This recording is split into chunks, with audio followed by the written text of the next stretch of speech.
take my money when I'm in need.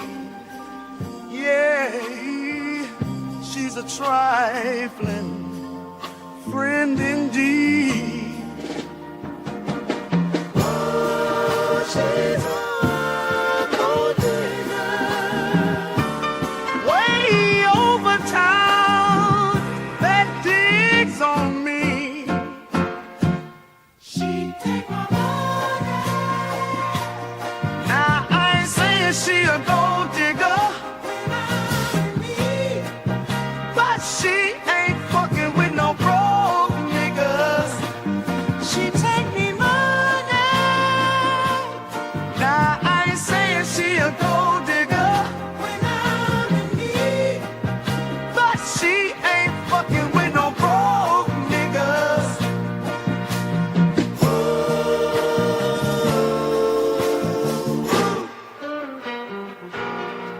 Gotta leave, get down, girl. Go ahead, get down. I gotta leave, get down, girl. Go ahead, get down. I gotta leave, get down, girl. Go ahead, get down. I gotta leave, get down, girl. Go ahead, get down. Cutie the bomb, met her at a beauty salon with a baby Louis Vuitton under her underarm. She said, I can tell you rock, I can tell by your charm. Far as girls, you got a flock, I can tell by your charm and your arm. But I'm looking for the one. Have you seen her? My psychic told me she'll have her ass like Serena, Trina, Jennifer Lopez, 4 kids. And I gotta take all they bad asses to show biz.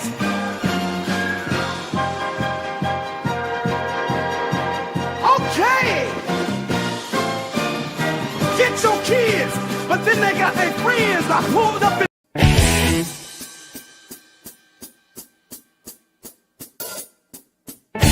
Almost heaven, West Virginia, Blue Ridge Mountain, Shenandoah River. Life is older than the trees, mountains blowing like a breeze. Oh, Lord, yeah. Country roads take me home to the place I belong. West Virginia, mountain mama, take me home, country roads, yeah.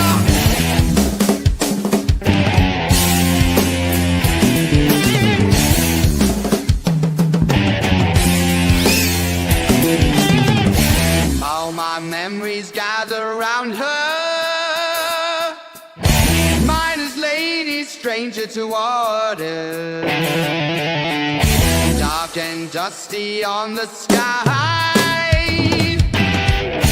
There's a teardrop in my eye. Oh, Lord, yeah. Country roads take me home to the place I belong. West Virginia, mountain mama, take me home, country roads, yeah.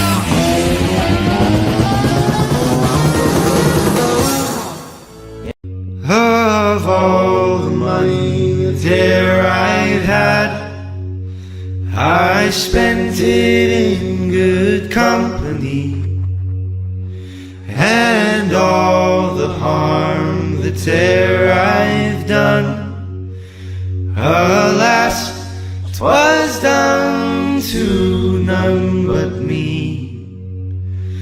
And all I've done, for want of wit, to memory now I can't recall. So fill to me the parting glass. Good night, and joy be with you all. of all the comrades that e'er I've had. They're sorry for my going away, and all the sweethearts that e'er I've had, they wish me one more day to stay. But since it falls unto my lot that I should rise and you should not. Broadcasting live from the Free Speech Studios.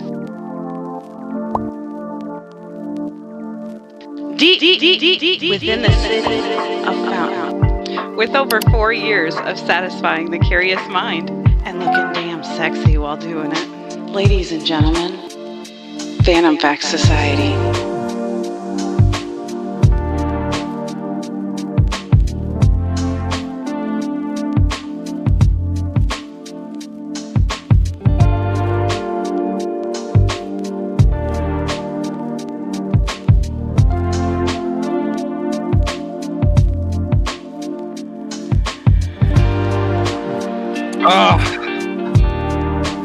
I missed you.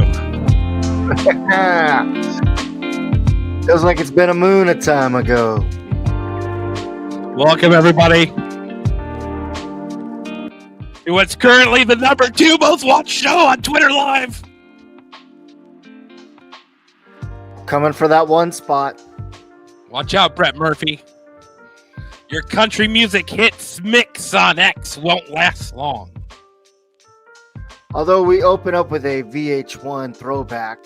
You know, it's like when you wake up for that road trip that you're about to take early morning and it's MTV music videos.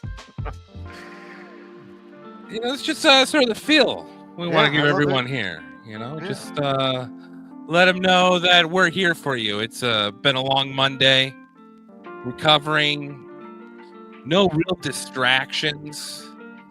I've been looking, still no Epstein list. It's odd. No. I thought it was right. Thought it was going to be right here at my hands tonight, and I think a lot of that has to do with our that rhymes with schmerial. and well, I think a lot of it has to do with our special guest tonight, and Uncensored Speech.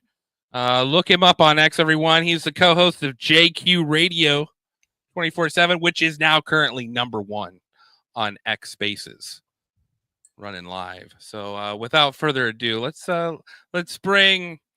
I love how Uncensored covers half of your profile picture. Yeah. I'm gonna fix that for you. Welcome aboard. How Yeah, you doing, can't buddy? hide the Hey, guys, mustache. can you hear me? Yes, we can hear you good. Awesome, good deal. Sorry, I had a problem with one other mic. I had to make sure this one would work out. Oh. Oh yeah, you did fix it. Cool deal. I was gonna say it might be a good idea. It keeps it kind of subliminal, right? You don't know who Yep. it is you're looking at there. Yes, yeah. Who is? Oh, the Yeah. mustache. With, Yeah. with that dapper haircut and that strong Well, mustache. if you do it that way, you know, it looks like we're censoring it with the word uncensored, which is sort of a fun irony. Yeah, no, it tends to be, right? How are you guys doing? Good. Well, we're doing good, man. We appreciate you coming on the show. I stumbled across. I'll be honest. I'm relatively new to exploring the depths of X. I would say probably 2 or 3 years of really actually looking. And I stumbled across. It was Joe Rogan that I forget what guest he had, but they played a clip of Hitler giving one of his speeches in English. I mean, it was translated into English. I think AI had translated it. And I thought that was pretty cool. So I played a clip of that on our show. And I mean, immediately all sorts of issues happened after that. And he wasn't even saying anything like, it was just very innocent little segment of old Was it Ingolf. naughty? No. Yeah, no. And No, I mean none of it immediately is. immediately. Well, and that's why I was fan. Because how many have you been working on translating these speeches or collecting them? What's your role in this? Yeah, so what I do, sorry, they just called me. They're doing a little call there. Sorry about that. I don't even know if you heard the ringer, but if you did, I'm sorry. Um, so oddly enough, that exact same clip that you're talking about. I mean, I've always been into AI a bit, especially like the more like kind of fun sides of it. You know, the voices, doing the Trump voices. I don't know if you guys remember doing when people would be putting out like Trump and Obama and Biden playing Oh, Call of Duty, right? Like yes, that's old where stuff. me and a group of friends IRL, not a lot of those, those were super popular, but we used to put a bunch of those out, right? And so like that was kind of where the idea of like playing with the AI voice came from. And I've always been at least a fan. Hitler was always now. I mean, I've liked Hitler for a good while now. I mean, I've kind of understood the propagandist thing around that for, I mean, 4 or 5 years. But he's always been cool, right? I mean, the National Socialists looked, visually appeasing, right? I mean, Well super designed. exactly Well right. I mean, it's designed. Great very aesthetic. uniforms. Yeah. I would look good in a German uniform, and I am grossly obese. I mean, that's really what's amazing about the German. I don't know if you remember Dan Carlin, Hardcore History, but he talks about the first time they saw the new German uniform, which is such a funny thing to record because, like, you're in war. But at the same time, like, as they're coming to attack you, you're like, God damn it. Those guys look good. I mean, essentially It's that, so dapper. paraphrase. Yeah, he's like, God damn it, those guys look good. Meanwhile, they're in Napoleon outfits from 1877. Yeah. And I mean, and that's World War One, but it translated flawlessly into World War Two. It's tight. It's like an Audi. Like you can have a '99 Audi, and people are like, nice, nice. So No, for sure. um, Um, go ahead. no, yeah, you're good. So I've always kind of, I think every guy a little bit, at least thinks they look cool. But once you really like him, then it becomes a separate thing, right? When you start liking, like, this is the last and the only modern group, major group, political force that has stood up against the banking system in the past couple 100 years and really, really done damage and completely been able to knock them out within their own country, save themselves from a horrible situation that they were in Weimar, and then come out, and then obviously the repercussions of that. Well, let's stop right there, man, because I mean, I want to get into all that stuff, but I want to sort of hear your personal journey through this, because I feel like everyone has sort of their own story of this realization that's is still being censored across the internet, especially with the work of these speeches being translated. But for you, like because everyone got the same propaganda and the same Call of Duty, right? I mean, maybe the Germans zombie and Call of Duty 2, maybe it made them look a little cooler. But we were all playing the same propagandized games. So at what point are you starting to be like, well, some of this stuff isn't adding up, what I'm being told through history versus what I'm researching? What was that point for you?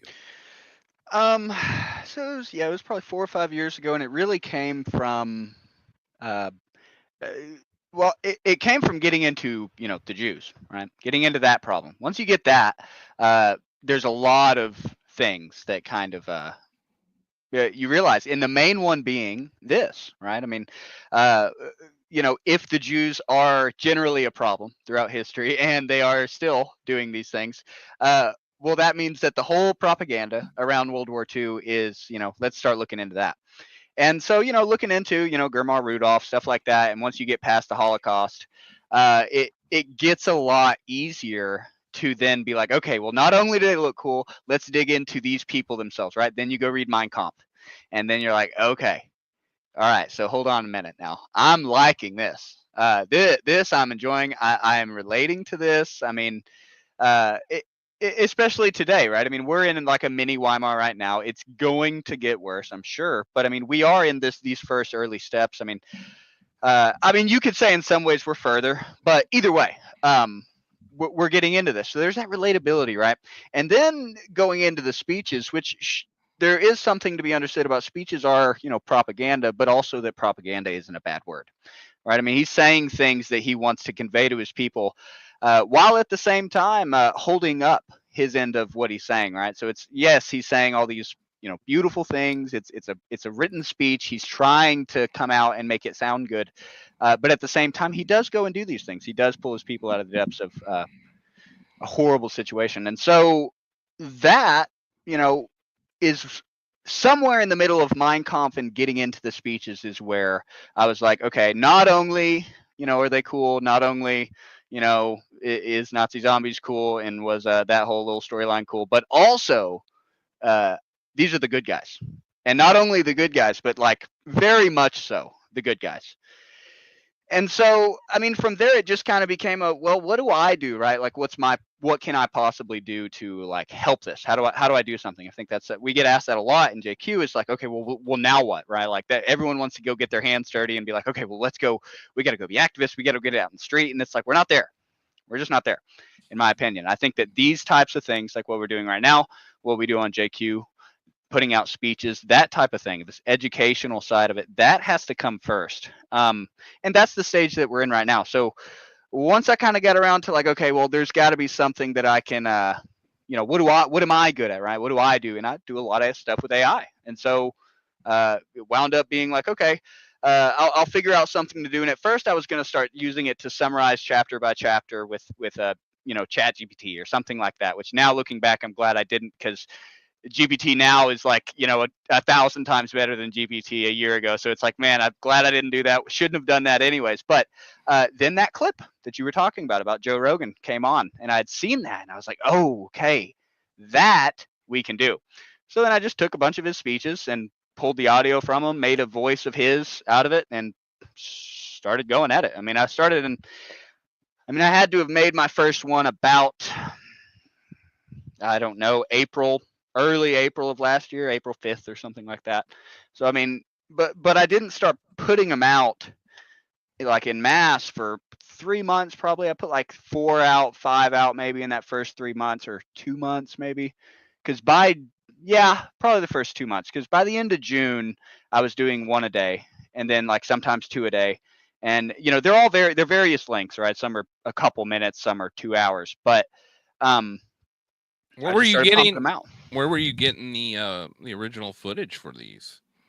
So for the that is not, they're already in English, right? So all you have to do is feed the transcripts into the AI, pay for the voice, and that's it, right? Like these have already been done by Oxford, etc. There's huge, because it's one of these things that it's censored only in that like everyone today is lazy, right? No one wants to go read them, otherwise everyone would have already done it. So that's where like bridging that gap of like, well, you're not going to go read this, you're not going to go read Mein Kampf, so you will listen to it though.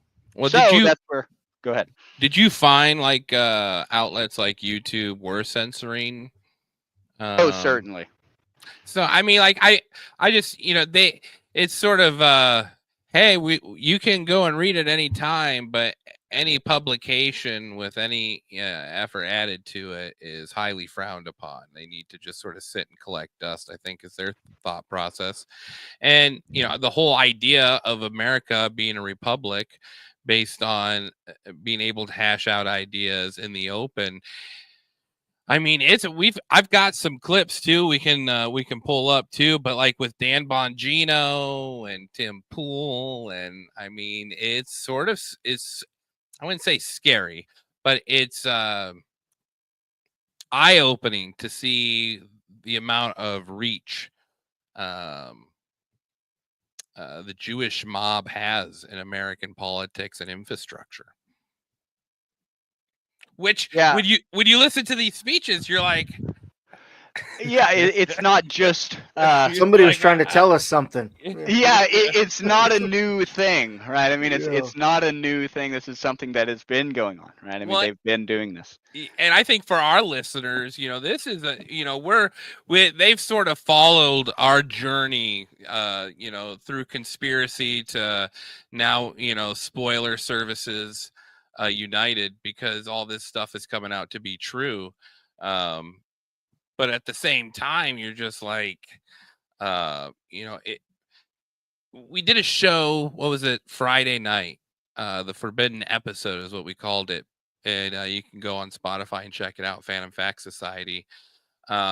but it sort of followed the trail of the Frankfurt Institute of what was it, social affairs or whatever it was, going into Columbia and stuff. Oh, Oh, I yeah. mean, just and then it's spreading into Indiana University, and we had already covered Kinsley, a year or so before, the sex god of American education turns out to, be influenced by this. And that's, what influenced the school networks. And you're starting to just see all these connections. And then I got this one clip. Let me pull it up. Give me a sec. I'm not. But you are right. I mean, I saw a lot of stuff today on Twitter coming out that that's kind of a big holdup on the Epstein list is because of the control, and then the Gino fact just that he might be an informant. Oh, there you go. Boom. Yeah. This is a little clip you shared, I think. perfectly elucidated why we are so obsessed with Israel right now. And despite his and this whole administration's endless Zionist rhetoric, this is why, if you are pro-Israel, you are not currently America first. And until we deal with this problem, we are not a free nation. About a year and a half after that, I'm in a green room at Fox, and I'm not going to say who because they didn't give me permission to share. It says, Epstein's an intelligence asset for people in the Middle East, right? I'm like, no, I didn't know that. I'm like, you sure of that? The person, let's say, is like, I'm absolutely sure of that. That he's either a witting or unwitting asset, intelligence asset. Meaning this part, his plane and that island, the cameras, there's a big assumption out there that these videotapes were exclusively in the custody of Epstein. That's a huge mistake. The reason they wanted this story to go away is because there's an assumption like, oh yeah, Epstein had him. No, he wasn't the only one who had him, according to this source. These assets, that's why this blackmail story makes so much sense. Which Middle Eastern countries they are, I don't know. But you don't know? You don't know which Middle Eastern nations? So there's this entire trafficking ring made. All right. Let me pause it right there. Thoughts, Uncensored. Well, I mean, look, this gets into, what does Dan know that he's not saying, and what is he? Why is he genuinely not oblivious saying it? to? Oh, why? We know why. Why is If he not? he knows, there's a couple options, right? I mean, the options being blackmail on himself, right? It's not like that operation ended. That's the whole thing around it, right? It's the reason it's not come out, like Dan just said there, which I don't like Dan. I mean, I'm so black pilled on all that. That's why we love having people of all varieties on this show, because we want to hear it. We want to hear everyone's echo chamber. We love all the different echo chambers. We don't want to just be stuck in our own.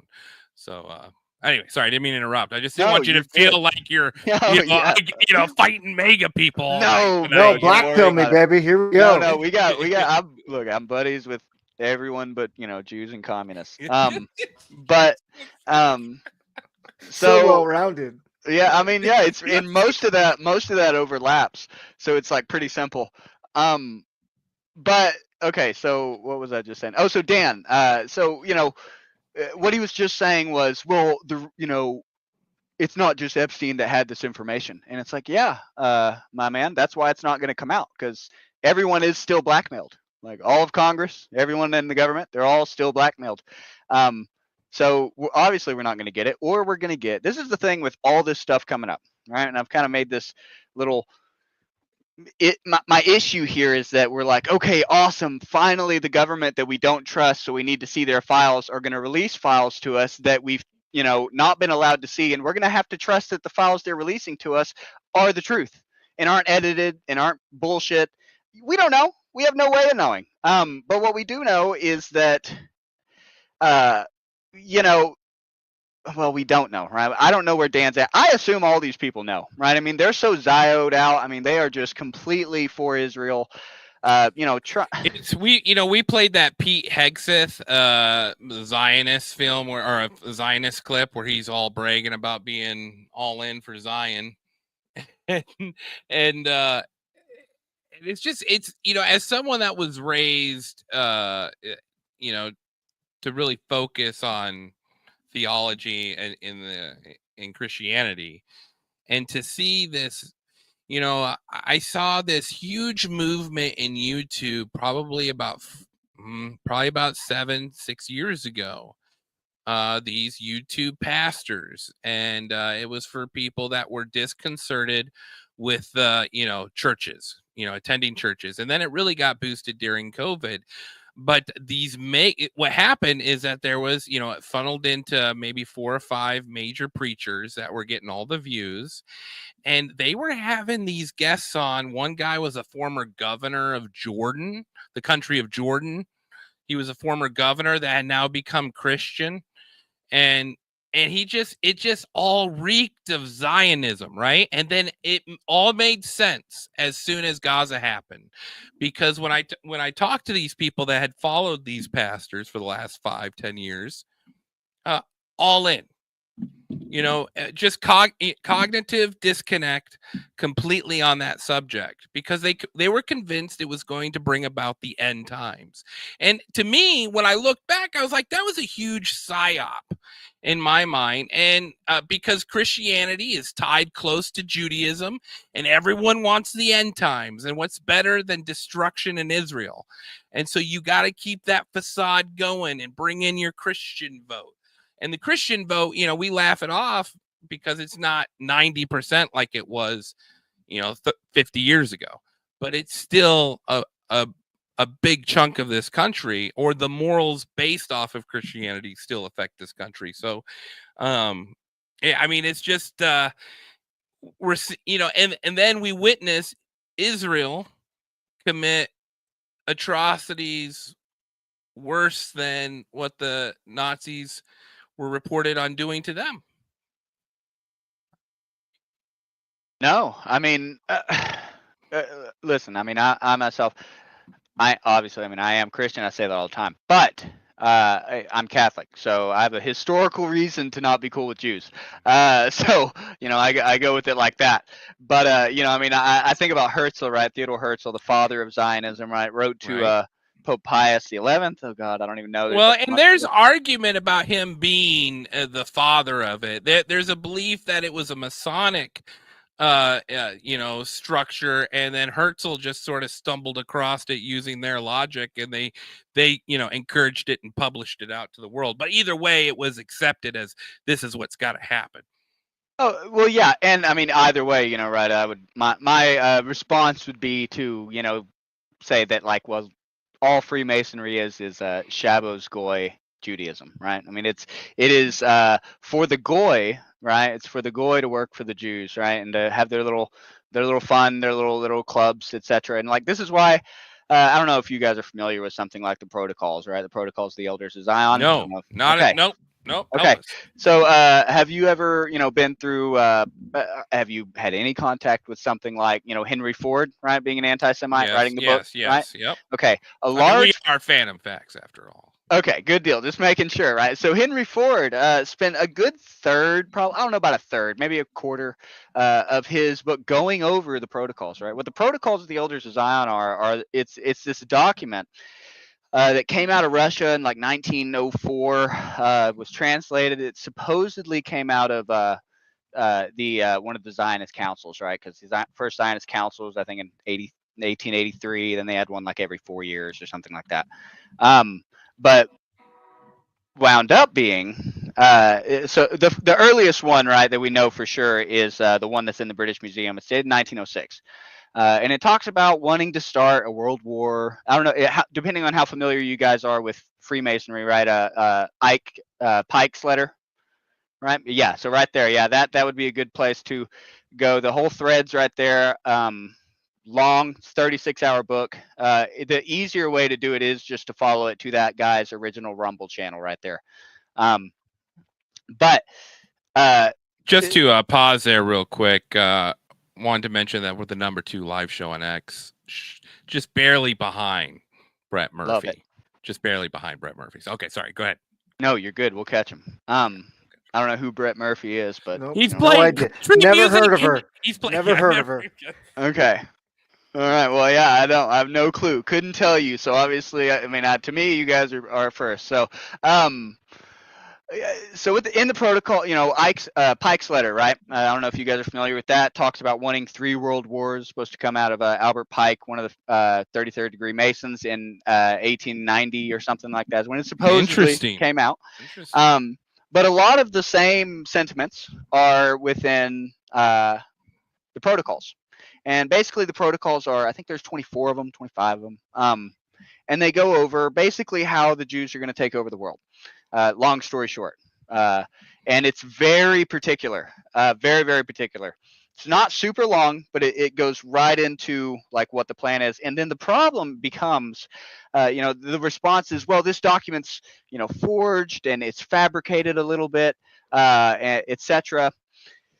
But the problem becomes that, well, all the things, we know for sure it existed in 1906, but all the things that it talks about wound up happening. Oh, perfect, from HT here. You want me to read through some of these for people? Yeah, do it. This is new to us, so brand new. Yeah, and stop us wherever you want to put emphasis. So this is the Protocols of the Learned Elders of Zion. And now this is tied to Ford, you said? Or Ford was a subscriber to this? No. So Ford spent a good portion of his book, right? Henry Ford wrote The International Jew. Right. That's his book. But he spent a large portion of that book, not a large, 25%, something like that, going over the protocols and talking about how it was being implemented, right? Exposing it. Okay. And tracking the things that had already happened by the time of him writing the book. I think he wrote it in 18, 19, 20, something like that. I don't know when exactly Henry Ford's book came out, but it came out at least 15 years after we found these. And so already some things had happened, like World War I had already happened. A lot of the things that protocols point out wind up happening in World War I. The banking system, things like that, Federal Reserve, all that. Either way, but yeah, you can, if you want to, you can just run through a couple, just pick a few just to give a idea of them, I guess. So this is 1897 edition, and Ford's calling it out, several decades later as like, hey, they're already halfway through some of these. So they got to place our agents and helpers everywhere, take control of media and use it in propaganda for our plans, start fights between different races, classes, and religions. All right. Yeah, so check. Use bribery, threats, and blackmail to get our way. Oh, that's kind of what we were just talking about. Mm-hmm. Use Freemason lodges to attract potential public officials.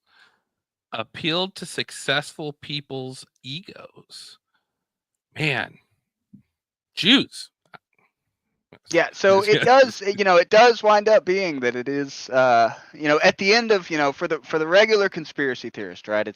There's all these rabbit holes to go down, but once you really see the full picture, you just take the T off the end of that rabbit, and it's all just a bunch of rabbi holes, and everything is connected down there at the end at the synagogue. So it's there's no way to really tackle how big of a problem is, but that's we got 24-hour space. Give bad advice to governments and everybody else. I mean, you see that with Israel, right? Like how they handled the Trump debacle in the second election, and what is your thoughts on how Trump's? Because we watched that clip of Trump announcing that they were going to take control of Gaza, and it did seem like Bibi was felt that was a boo-boo. Or do you think that was all planned? What are your feelings here? Yeah, so my problem is that because some people will tell me that, and I'm in my head when I look at Bibi, I didn't think it looked that way, right? I thought it looked the opposite. So to me, there's already like an issue there, just because I was already. He just seems like such a smug asshole all the time that it's hard to just view him as being anything other than that. And I do think that he looked that way. Other people have that other opinion there. I don't know, but it's definitely the only thing. Like I'll give Ian Carroll this is that what he was saying is that, well, this is the only way to immediately stop bloodshed. But what's the actual thing that's going to happen here? What's going to happen if we do it in a real boots on the ground way or something like that? We're going to get some troops in there. Israel is going to pay a bunch of people to go and murder some troops and say it was Hamas or Iran. And then what happens? None of that is a positive. And so it whether that's Trump's intention or not, it just seems it takes about 5 minutes of thinking about, well, how could it go wrong for that to come up? And then it's like, well, if it took me 5 minutes to think of that, maybe like, because I just can't imagine that they're all, including Trump, just completely oblivious. That would require him being oblivious to Israel as a threat, right? And I just don't think that he is. Like, I don't think he's a dumbass for sure. No. I don't know that he has good intentions, but I don't think he's a dumbass. So either he's in bed with them, or I don't know, man, or he's hoping that this will turn out not that way, right? Maybe they're going to plan for that or something. But you don't want I'm one that doesn't think Trump was. Now, I voted in 2016 for Trump, but that was before I really knew a lot. Well, and here's the thing, I did too, and my feeling on I'd paid attention to politics, and for a long time as a kid, because it was banned in our religion, and so my rebellious stage for some reason involved me listening to Rush Limbaugh, which was a big no-no. So here I am from 13 until the Daily Show, and then I went from Rush really pissed me off all the time because the Iraq War was going on. And Jon Stewart was exposing the Iraq War, and you got this feeling like, oh, the media is understanding, they're starting to expose themselves. And, I was, 19, 20. So very ignorant and gullible to the propaganda at that time. And Obama came along, and I had considered voting for him. And then by a second term, I was so glad I didn't. And then you saw Obama talk about how he was going to end this war machine, and Obama comes into office, and then he gets all the Democrats in charge there for the first 2 years, and it just keeps running like a well-oiled machine. Choo choo, baby. Choo choo. And that was my moment of like, what the heck is going on here? And so it almost became, when Trump came along, I watched Jeb Bush hate on him. Jeb Bush and his campaign were the ones that hired the Steele dossier to be done in the first place. And so I couldn't, the fact Jeb Bush hated him, all the Democrats hated him. I thought, hey, this guy's going to come in, burn it down. It'll be the best time ever. He's talking smack to people. And then he went into office, and he was massively underqualified and had no clue who friends and foes were, because the war machine and the law, the AIPAC was way more powerful than whatever Trump was. And to say Trump wasn't under their control to begin with, and sophisticated, I mean, either way, I mean, it's a lot to deal with. I don't,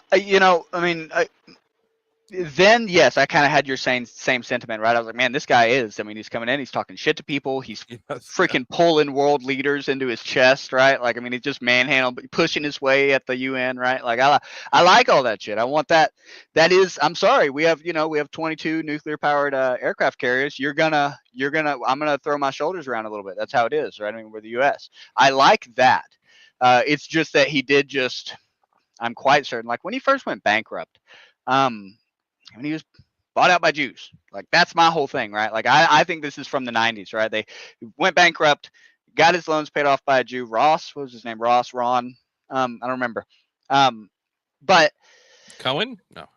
Yeah, I mean, quite possible that it could have been. But he got it paid off, and then he gets this movie deal, or not movie deal, his The Apprentice show later and stuff, and he marries his kids off to Jews, right? I mean, like Kushner, right? I mean, his daughter married Kushner. Bibi Netanyahu stays at Jared Kushner's house when he comes to town sometimes. I mean, like, this isn't like they're acquaintances. These people are very much buddies.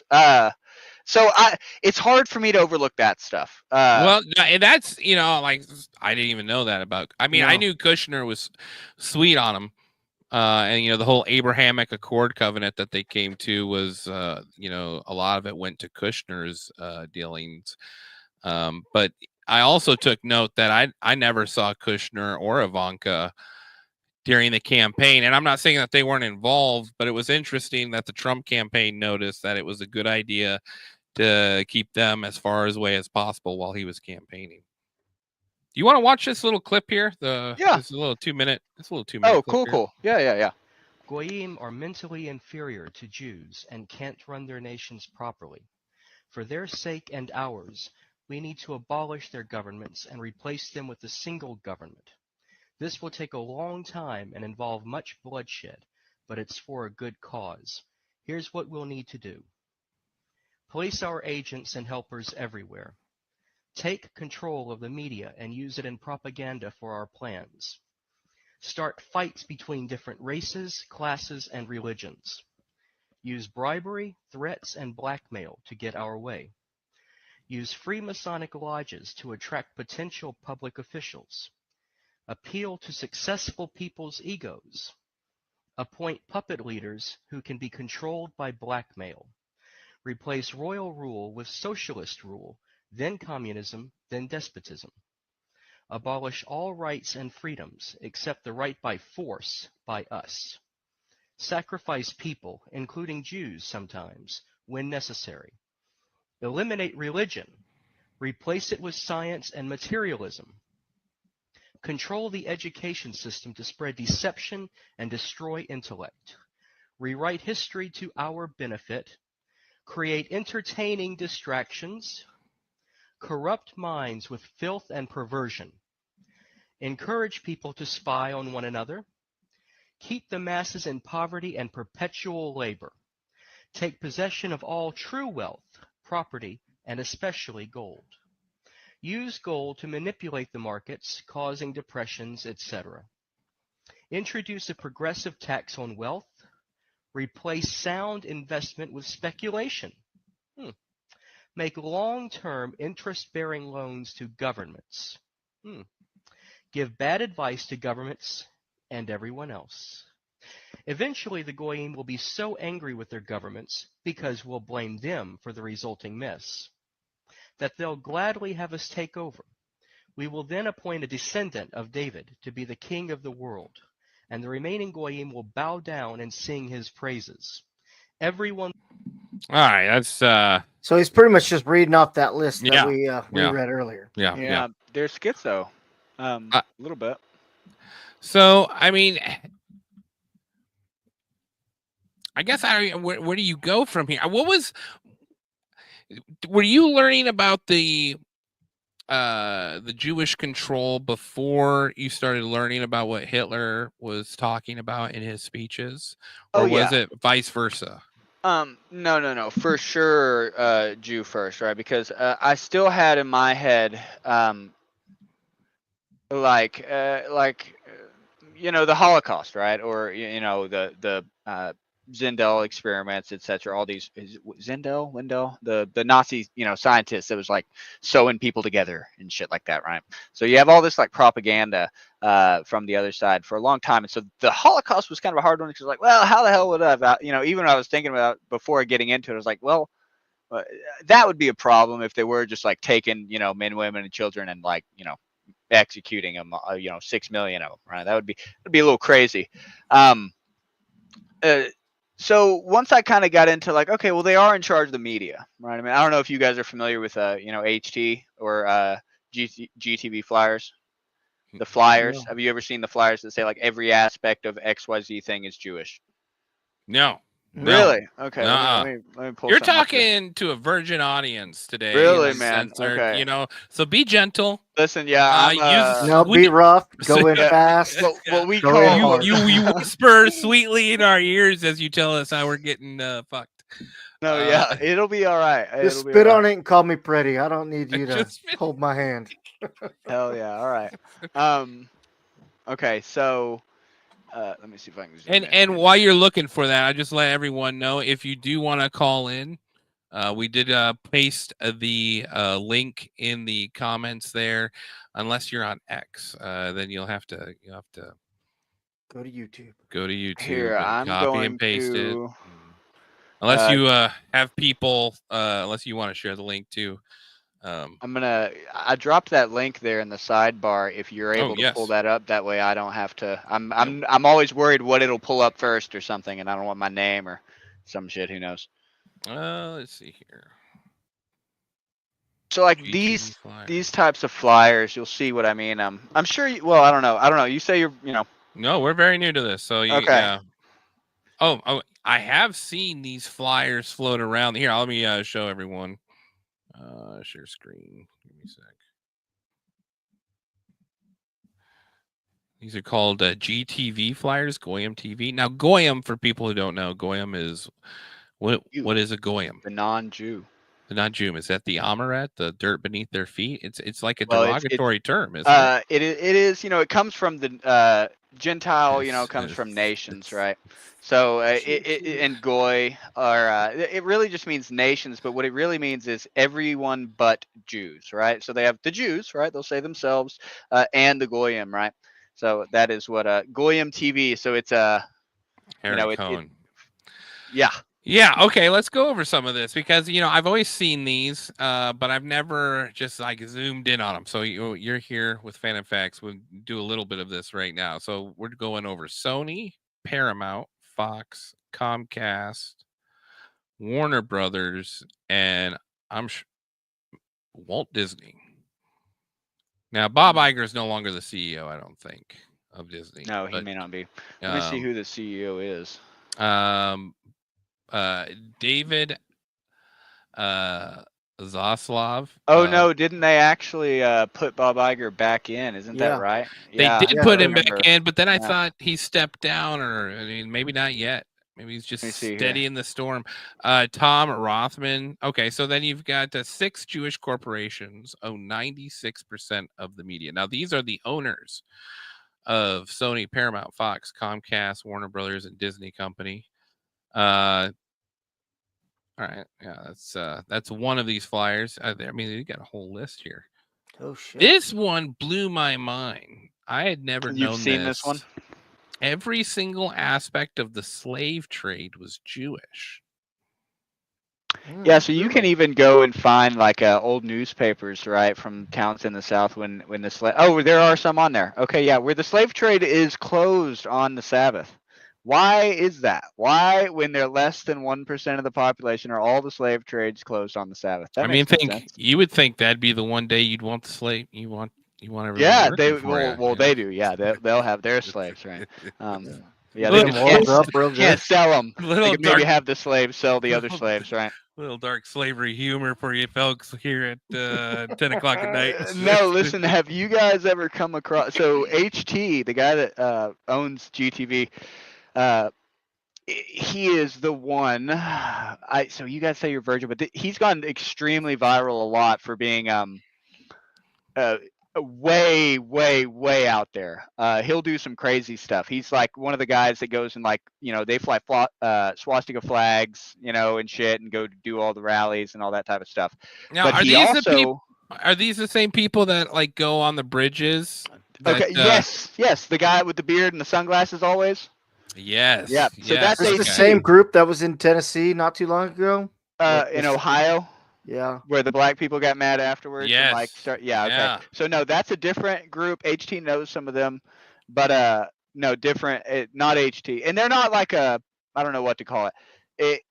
Goyim TV and GTV is like his thing. I don't know too much about like what he does outside of that. I mean, he's in the space a lot. He's cool. I mean, he's a cool dude.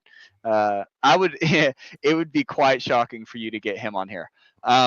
It would be something else for people to see. Well, I mean, love to have him on the previously #1 live show on X. Getting crushed by country music right now, but not for long. I'm sure our content has nothing to do with the suppression.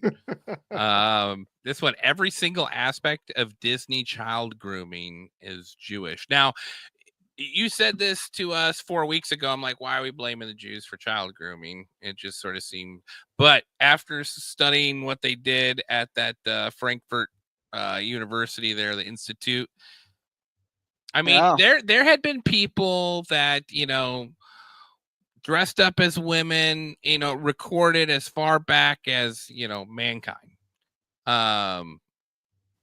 But but the first like surgeries that were performed were by these, that were ever recorded. Agnes Hirschfeld. Yes, and that all transferred to America. All those sick fucks transferred to America. And like for me, and you can clarify if you're talking differently, but for me, when I'm talking about Jews, I'm not talking about people who are of Jewish faith or like I'm talking about people who are using position of power to create chaos because that's what their faith demands of them. Those are, you understand what I'm saying? Like, I'm not saying like, for sure I do. David and Janice down the hall. Okay, that I'm with you there. It's to an extent, but I am with you. He there. already told you, Corey, that Jews are not on the list in the circle. No, it would depend. I mean, I will say we do have Simon Dixon, right? Simon Dixon's a big Bitcoin guy, and he comes in on Saturdays every now and then, and we're cool with him. And he is Jewish. He is a Muslim revert, but he is Jewish. Blood-wise.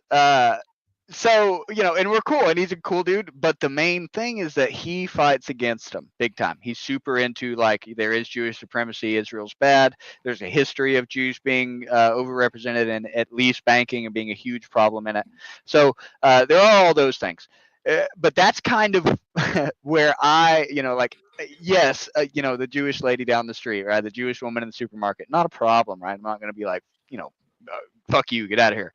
But I'm not gonna be like, get her. Yeah. And I mean, I think we're not doing that. It's the dogs.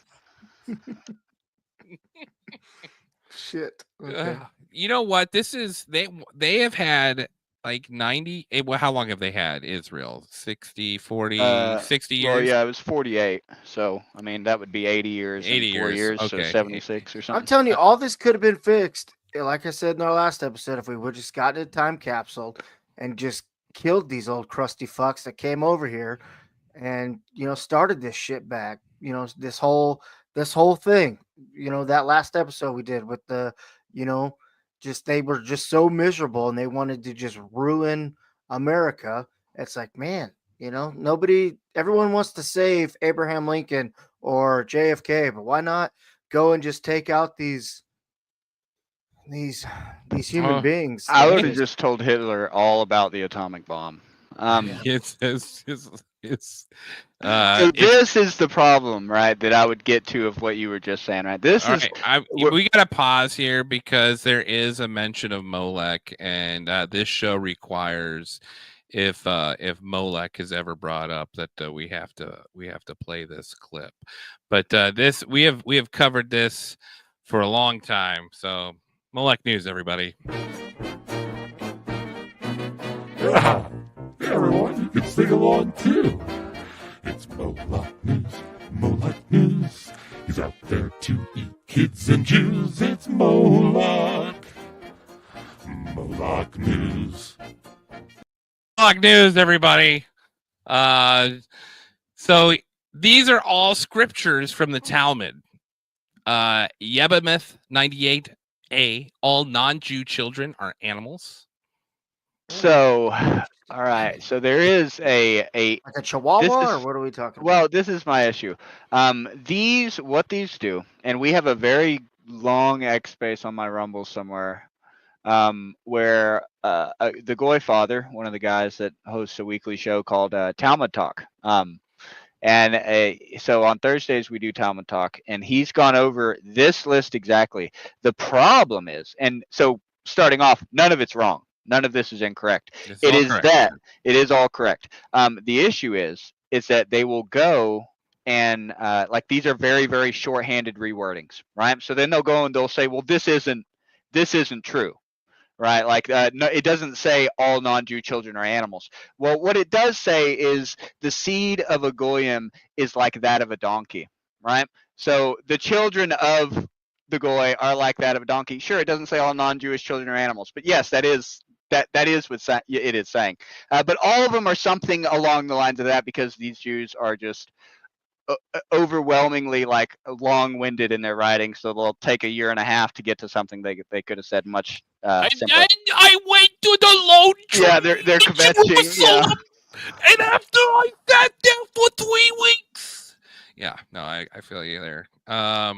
Yeah, we'll go a few of these. Jews must destroy books of the Christians, i.e., the New Testament. A man who engaged in intercourse with a girl less than 3 years of age has done nothing. What it actually says is it's like poking her in the eye, right? So it's Oh. yeah, he's hurting her, but yeah, it's no big deal. Poke her. You can't get her pregnant. Who cares, right? You can do it. So that's the mentality behind that. Zohar 1160a, Jews must always try to deceive Christians. The sneaky. The souls of not. Well, I mean, Jews must always try to deceive Christians, and then you wonder why we see in these news media outlets, all controlled at the top, trickled down throughout the substructure of entertainment, and everyone's aware of it now. I feel like the minority of the population is the people who aren't aware of this. But not at least haven't been exposed, right? I mean, they know they're everyone being has lied seen to. it. Yeah, everyone, with you there. They know they're being lied to, but they don't understand to the extent. I think most of it stops with, oh, it's money.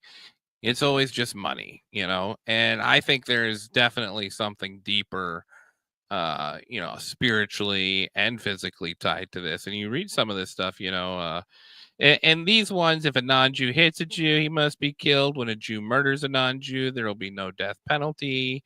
Jesus is in hell being boiled in hot excrement, which has got to be great for his skin. Yep. Jews may use lies, subterfuges to circumvent the non-Jews. When a Jew steals from a non-Jew, he may keep it. It is just this sort of idea that you are a lesser being.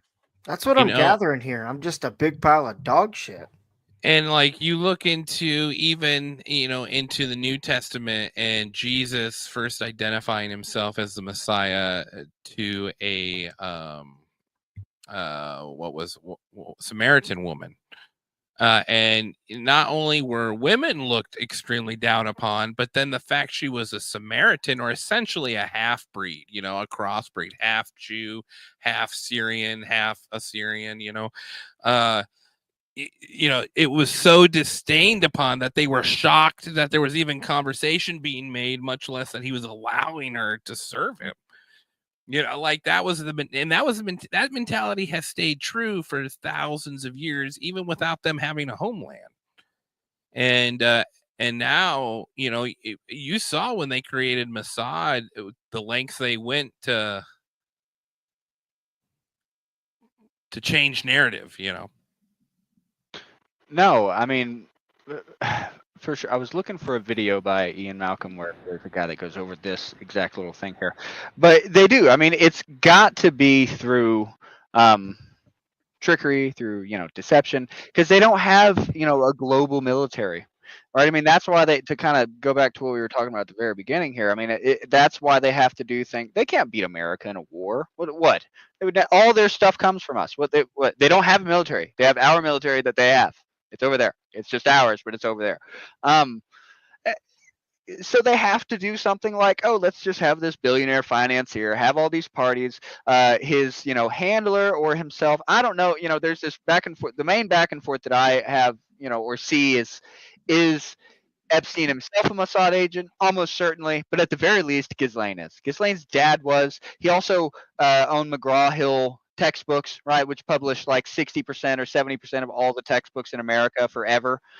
So you have a literal Mossad agent owning the textbooks in America, right? His daughter then later happens to be, just what are the chances of this? His daughter later happens to be in league with this man who is getting all these politicians, movie stars, all these other things to come to his island.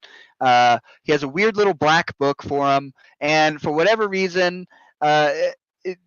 all these people, all these high people of power have been going to this island. There's all these weird ties to Israel. And the one thing that Democrats and Republicans and libertarians and everybody, except for like Thomas Massie and a handful of people, and some of them I hate, like the Bernie Sanders and shit, even though he is Jewish, like they're like Israel's doing things, whatever. Like, fuck you, shut up. I don't want your help.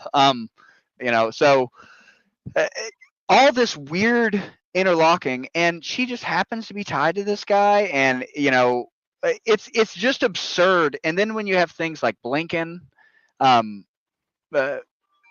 Blinken's uncle, Colin's calling me there. Blinken's uncle was the lawyer for either not Epstein, it was for Ghislaine's dad. What is his damn name? Robert Maxwell. I'm trying to find this. Yeah, send you here. Right. So you have all these just ties to this one country. They have this weird history of doing this cryptic nonsense, right? They've been kicked out of 109 countries 1,034 times. They themselves say, like, you can find rabbis saying that we've been kicked out of every country we've ever lived in. It's like, well, at what point, like, when is it not like everyone else's fault? Like, everyone's wrong. Everybody but you, buddy, is wrong. And it's just it's one of these things that it's the overwhelming amounts of different random evidence. So I don't know exactly where we had started there. I was just going to let you breathe there for a minute, because it was no. It's true. Like, it's well, let me see if I pull this list back up. We talked about this a little bit in the last episode, and it just sort of blew my mind.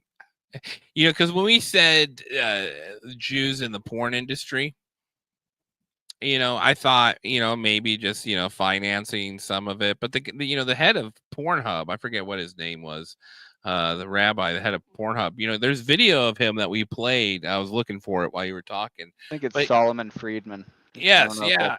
Okay. I think that's right. Or David Friedman. I don't know. One of them. Something like that. And anyway, he's talking about how to get people off for sex predator charges. That's his day job. I mean, these people are not innocently reaping the rewards of degenerate culture. They're purposely pushing degeneracy. And there, is there a difference, would you say? Between, so what is the difference you're looking for? Between pushing culture and just accepting. I mean, there's always going to be degeneracy in every civilization, right? Like, I mean, there's always going to be drugs. But in 100 years, though, when you go from us having like laws and for television where like you can't have, like, early on they wouldn't allow couples that were unmarried to be even seen sleeping in the same bed on TV, right? I mean, that's very early. Yes. But in 80 years we go all the way to like regular TV, just on TV a kid can open and turn on at home on HBO. You can absolutely go in there and see some tits and ass, like, just right out the bat, sex scenes in every movie. I mean, I definitely think it gets to the point that it's like, no, it's not just that. And also, even if it is also that, I guess it's really both, because we have just been accepting, right? And this kind of comes to where I think where we may have some disagreement. I don't know how Americanism, right, and such you guys are, I'm sure, a little bit, but I don't believe terribly much in like democracy. I do like America, right? I like American culture. I'm America boy. Yeah, but I don't like the government. I don't like the way the government works, and I think it's apparent that it needs a reworking. So, I mean, I'm a National Socialist. Socialist is not socialism like the faggots. It's socialism. Sorry, I don't know if I should be saying that. No, that's the trending word of last week. So okay, all right. I appreciate you trying to boost our levels. No, all right, good deal. So, what was I just saying there? Totally lost my train of thought when I said sorry. How did I just blank out? No, it's fine. You were talking though about your National Socialist. Oh, National Socialist, right? So, socialist, like, it's not gay, right? It's not these like welfare state bullshit. So I think America needs to move to that, and the reason being is that people generally aren't trustworthy to make decisions on a grand scale, right? Like, mob mentality is the thing. Also, just most people are going to work and coming home. Now later, if we were working to where, if it wasn't that we all had to have 9 to 5s and everyone had to work and no one had time and could all get involved in politics and really look into it, etc., like maybe the conversation would be different. But at the moment, it's not like that. And so I don't trust the average person to make, key political decisions, right? I think that's where some of the main problems come in, and especially if they aren't even making proper moral ones and voting accordingly, right? Like allowing these things to be on TV, like we're saying here. If we can't even get the culture to reject that, the people as a whole to reject that, I don't think that they should all be making these decisions. And you see things like this, in Rome, etc. When things got really bad in Rome, they would have the dictator, right? They would have someone that comes in, and that's how it is for a minute. For a minute, we all got to cool the fuck down. It's like clicking the mute button in a Twitter space, right? It's like, all right, everyone shut up. For a second, this is what we're doing. We can talk about it later, but right now we have to do something. And so I think at the moment, we need something along those lines that would solve the moral degeneracy. We saw that this is to tie it back into Hitler, this is exactly what Hitler did. He came in, they were in Weimar, they had, like you were talking about with Magnus Hirschfeld and gay culture, and like what books were they burning? They were burning books from the Sexual Institute of Berlin. Like that's what they were burning, and Frankfurt, and etc. So we have to come in and clean that type of shit out, and that requires we're not having democracy. It doesn't matter. No, we're not a democracy. Well, we're not having a republic, right? I mean, Hitler got. I was reading something there. Hitler got voted in. Yeah, he used his own word, and he has a quote where he says, "I used democracy to defeat democracy," which shows that democracy in and of itself doesn't work. And now I know we're not a democracy, but a republic is a democratic form of government, right? If you can use that in the same manner. Like propaganda is an example in and of itself. You can mold the minds of people with disinformation. Therefore, I don't think the people should have a choice. I think it should be people that are, highly educated on these topics. But the difference is I want a government that is of the people, right? This small group of people need to be the most patriotic, the most about their people, because then they will make good decisions. People that you can trust making good decisions isn't a problem. But it's hard to find people you trust. So that would mean a smaller government set in the hands of a smaller amount of people. So, but they have a lot more authority, right? So I think we need something like that because we got to clean up the degeneracy, etc. And I do think you're right. I do think it's both, right? It's that Jews are pushing in all this, bullshit and just horrible, degenerate filth, as well as like debt, slavery, and all these other aspects, the health system, right? I mean, with COVID and the vax, etc., all these other things, all this stuff, owned by the same people, BlackRock, Vanguard, State Street, all owned by Jews. All these people, right, are gonna abuse the system they can abuse. So you have to create a system they can't abuse, and that's something like National Socialism that just says, no, it's about the people, it's about this culture. We don't want anything to do with yours. We're not gonna degenerate because we have a culture that we are sticking to, not like the people mold themselves to where they're at, which is what we ask of immigrants, but we need to force that on ourselves. We can't allow our culture to drift over time, and that's what's happened. So you have to enforce that. I don't know what your time limit was, but do you mind if I play a couple clips? We usually record a couple hours, but you can hop off anytime you want to, man. So I know I'll probably dip out here in about 20 minutes, something like that. I just wanted to re-emphasize to people, like, this is, the issue to me, and I understand what you're saying about people, but I also, first of all, with bringing in a dictator for a year as Roman law allowed, it did backfire in the end.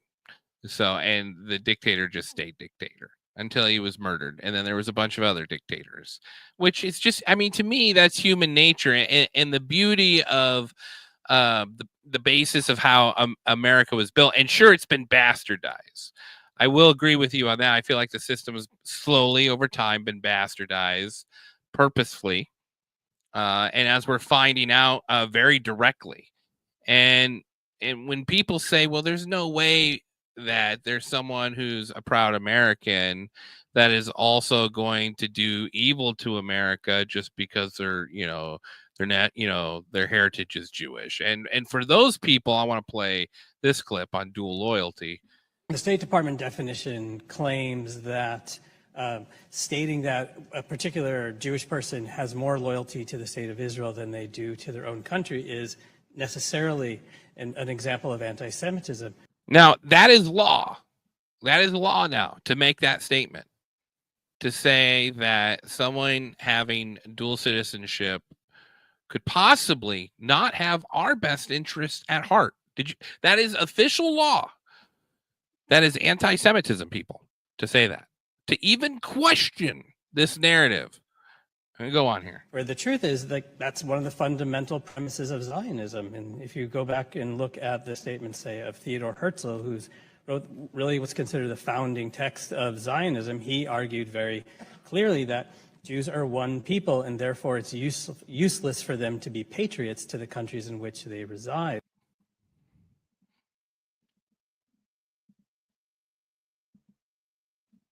I mean, it's and then, I mean, that's not just talking about Jews. That's talking about people that are Zionists. It's like Pete Hegseth. Christian Zionist. I'm not really sure why that is a bad thing. I'm a Christian. I'm a Zionist. Zionism is that the Jewish people deserve a homeland in the ancient Holy Land where they've lived since the dawn of history. Do you consider yourself a Christian Zionist? Senator, I'm a Christian, and I robustly support the state of Israel and its existential defense, and the way America comes alongside them is a great ally. Thank you. Because another protest. Yeah, bro, we're cooked. I'm telling you. I think you're muted. Are you muted? I am muted. Thank you. Okay. Thank you. Appreciate you. Do you think that there is a slow recognition happening of what's going on through the, you're doing this work and translating speeches, and not translating them, but, putting them to audio and video so people can, lazily take in this, in this stuff. Have you seen, what is the reaction you've seen, I guess? I mean, so my experience on Twitter's been pretty good. I've been banned multiple times, but I mean, I just got my original account that I started doing on it back like a week ago, and it got banned in like June. So it was a full 6-month ban, or maybe July, whatever it was, over summer at some point. So I had a 6-month ban on that. Had another one. It got banned in like November. So it is still about playing the Twitter game, right? So that's a lot of it. There's a lot of people that make really good content but have no idea how to use the algorithm. So they're screwed. They're going to be talking to the void forever. It's Phantom Fact Society, but we appreciate you. We appreciate you coming into the void for a minute to talk about this with us, because for the solid group we have, I'm fascinated by this because it's very verboten.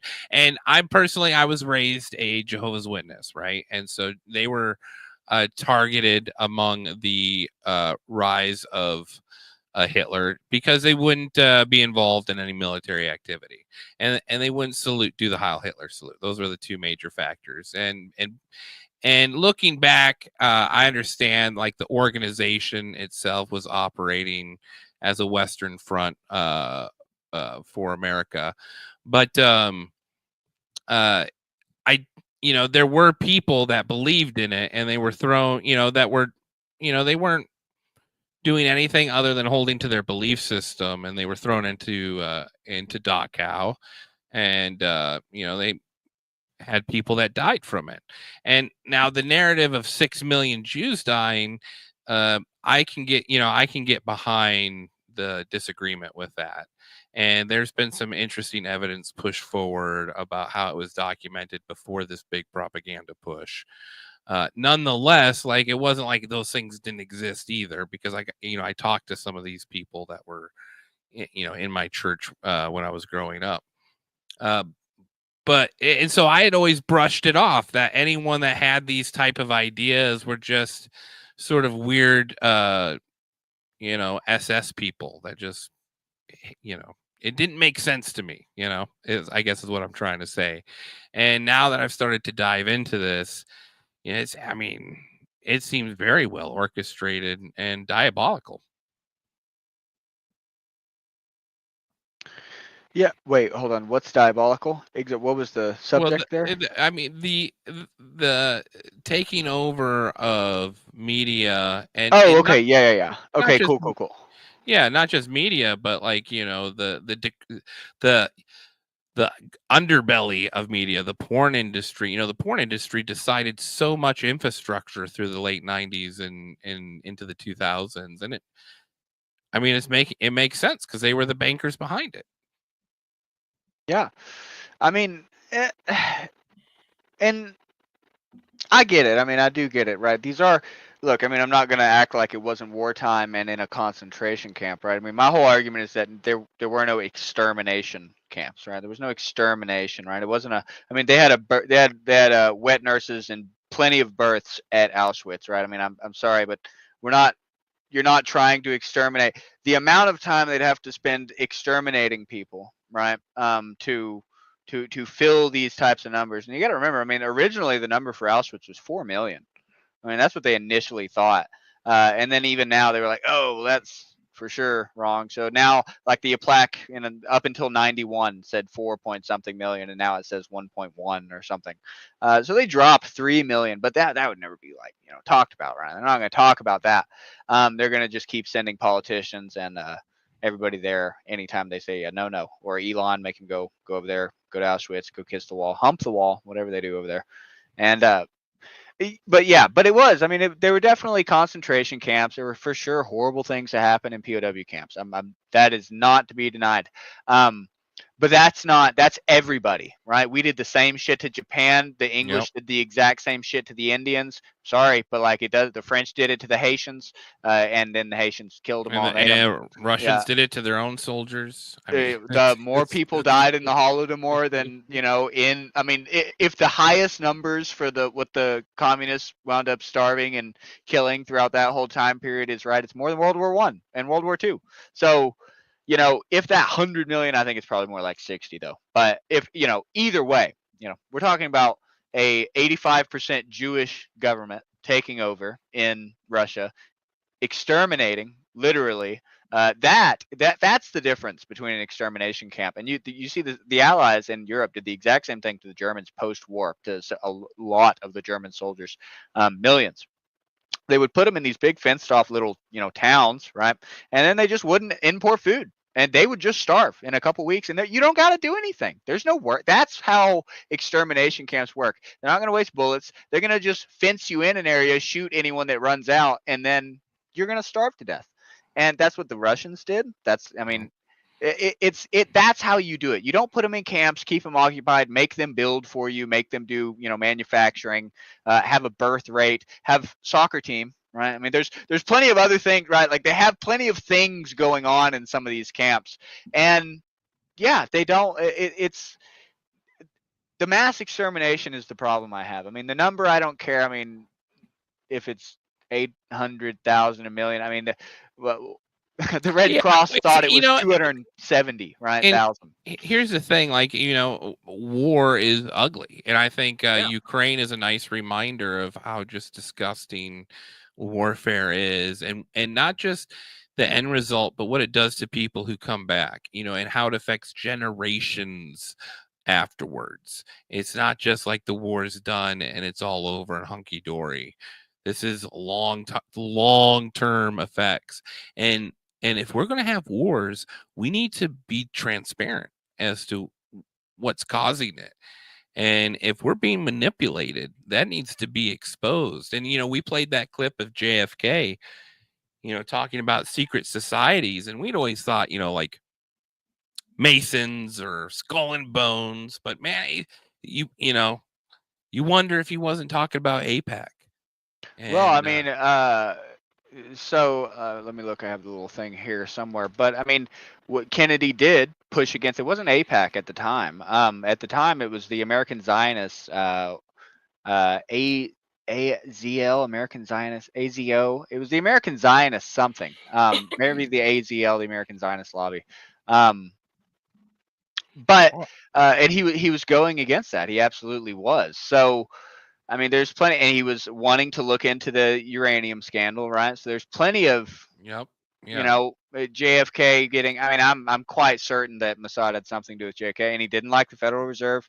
Everyone that doesn't like the Federal Reserve, you're going to get killed or lose power, or they're going to come out with you messaging a miner or some shit, or put porn on your computer or some shit, right? I mean, you're not going to get away with it, right? That's why it's not happening.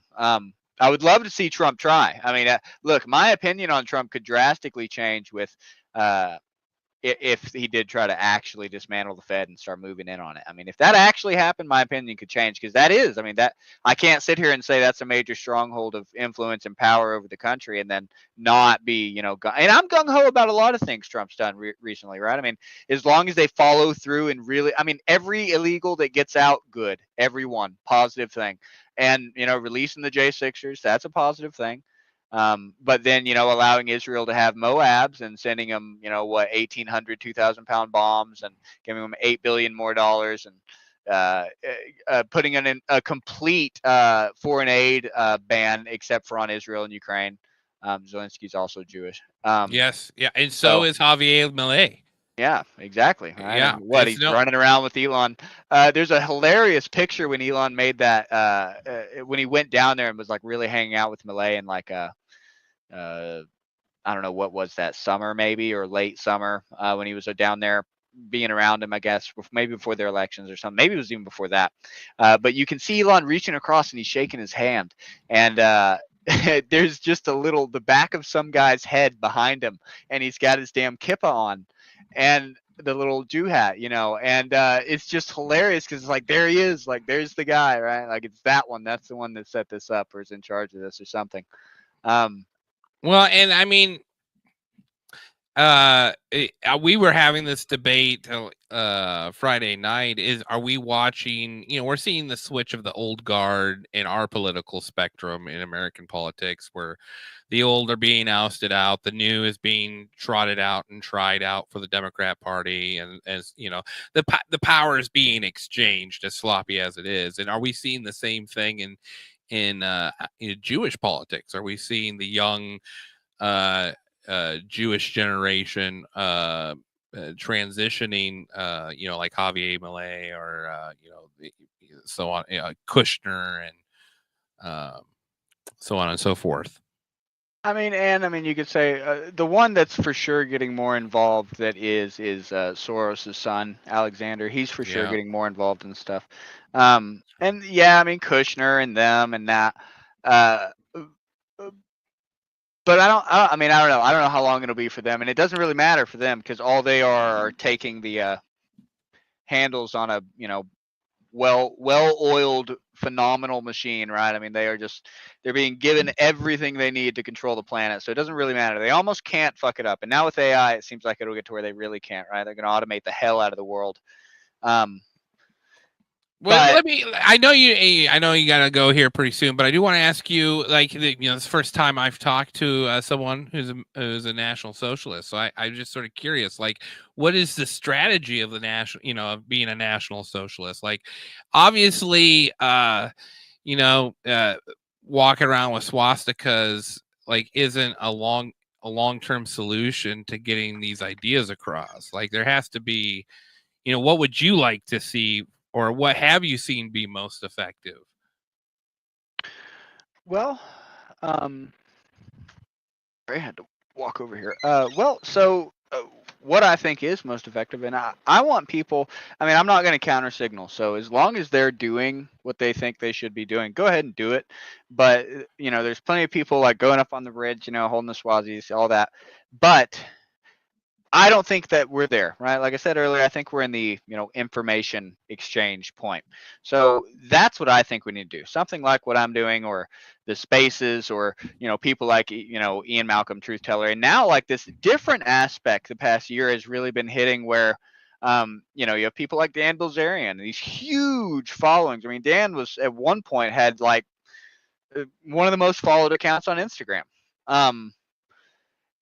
and you know, Candace Owens and the whole falling out aspect of her with Daily Wire, and Tucker Carlson kind of waltzing on the World War II stuff a little bit. He had a Daryl Cooper on there, and he really like pushed on, you know, Churchill is a bad guy, right? Yes, And, yeah, you I know, saw that. And, so oh man, he bristled up at that. Oh, yeah, I did not mean, like it one bit. And I thought, man, great. I mean, any logical person that doesn't know any of the undertones of what we're talking about or what Piers Morgan's talking about, and you're just talking about the results here in 2025. When you look around and then you see videos of people in Qatar, even Jordan, and you think, what the hell happened here? You know, Yeah. what the hell happened here? And it's hard to believe that it's all some mass accident, that somehow there can be thousands of homeless people in Denver, in Colorado Springs, and then all of a sudden 2 years later, the same thing popping up in populations where that, I mean, it had never happened. I mean, yeah, and I mean, I think the you know, there's the clergy plan, right? Which is the, I don't know how race pilled you guys are, but you know, I'm not like racist, right? I don't hate other races. I just don't want white people to go extinct. So like that's where I plant my foot. If that means at some point I got to go to battle with another race or something, so be it. But like, I don't hate them. I just want them like the fuck out of our countries, mostly for a little bit, right? Because we are going to go extinct otherwise. But there's like the clergy plan, right? And that's where you have, you know, as our immigration has gotten more, as demographic was the right way to say would be, as demographics have changed from more white people to less white people, the crime rate has substantially increased, right? So there's this conversation, you know, like the Democrats will say about guns, right? And they're like, well, you know, guns are a problem. Look at all these mass shootings. Look at how many gun deaths there are a year in our country compared to other countries in Europe, etc. And you know, the common reply is that, yeah, well, that has to do with the decline of mental health and you know, medicine and all these other things, and it's making people crazy, etc. And fluoride in water or whatever. And while those may be factors, the real issue is that if you take out the Hispanic and Black gun crime, we're like number 2 in the world. Right, it's like that's like 93% of all gun violence is the Hispanics and Blacks, and that's across the board with basically all crime. Except Would you for, you know, say though white collar crime. that it has been because my belief is that this has been a psyop mission from the 45. It's not my belief. I have proof that this has been psyoped to the extent you know, we could argue that, but the fact that they wanted to purposefully keep minorities dumb and incoherent. And then once that was finally broken through, you saw the race baiting. I would say if you look at the stats after Occupy Wall Street in the media, you saw race baiting take on a level we'd never seen. And that tied in with the removal of the Smith-Mundt Act, or not the removal, the revision, which was essentially the removal of the original. Would I, and I guess I just differ with you on this, and that's okay because that's what the show is, to differing opinions.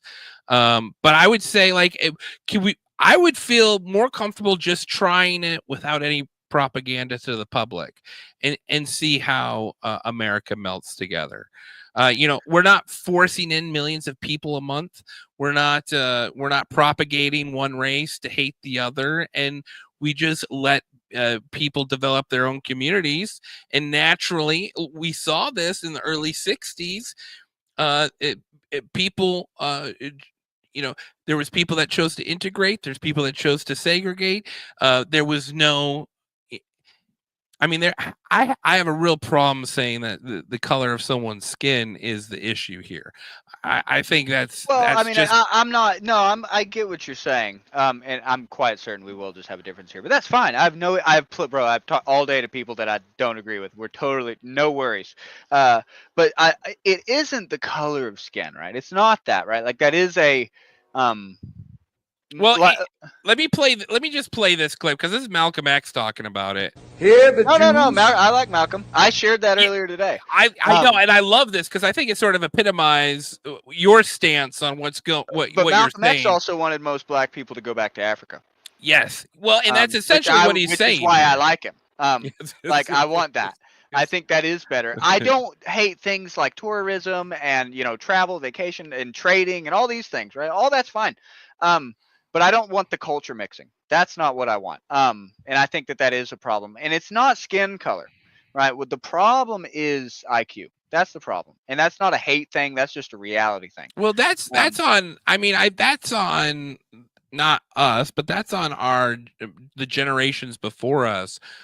I feel purposely stunting that growth, and I feel that is a responsibility as Americans now that we have to own up to that and fix that, not just ship it away.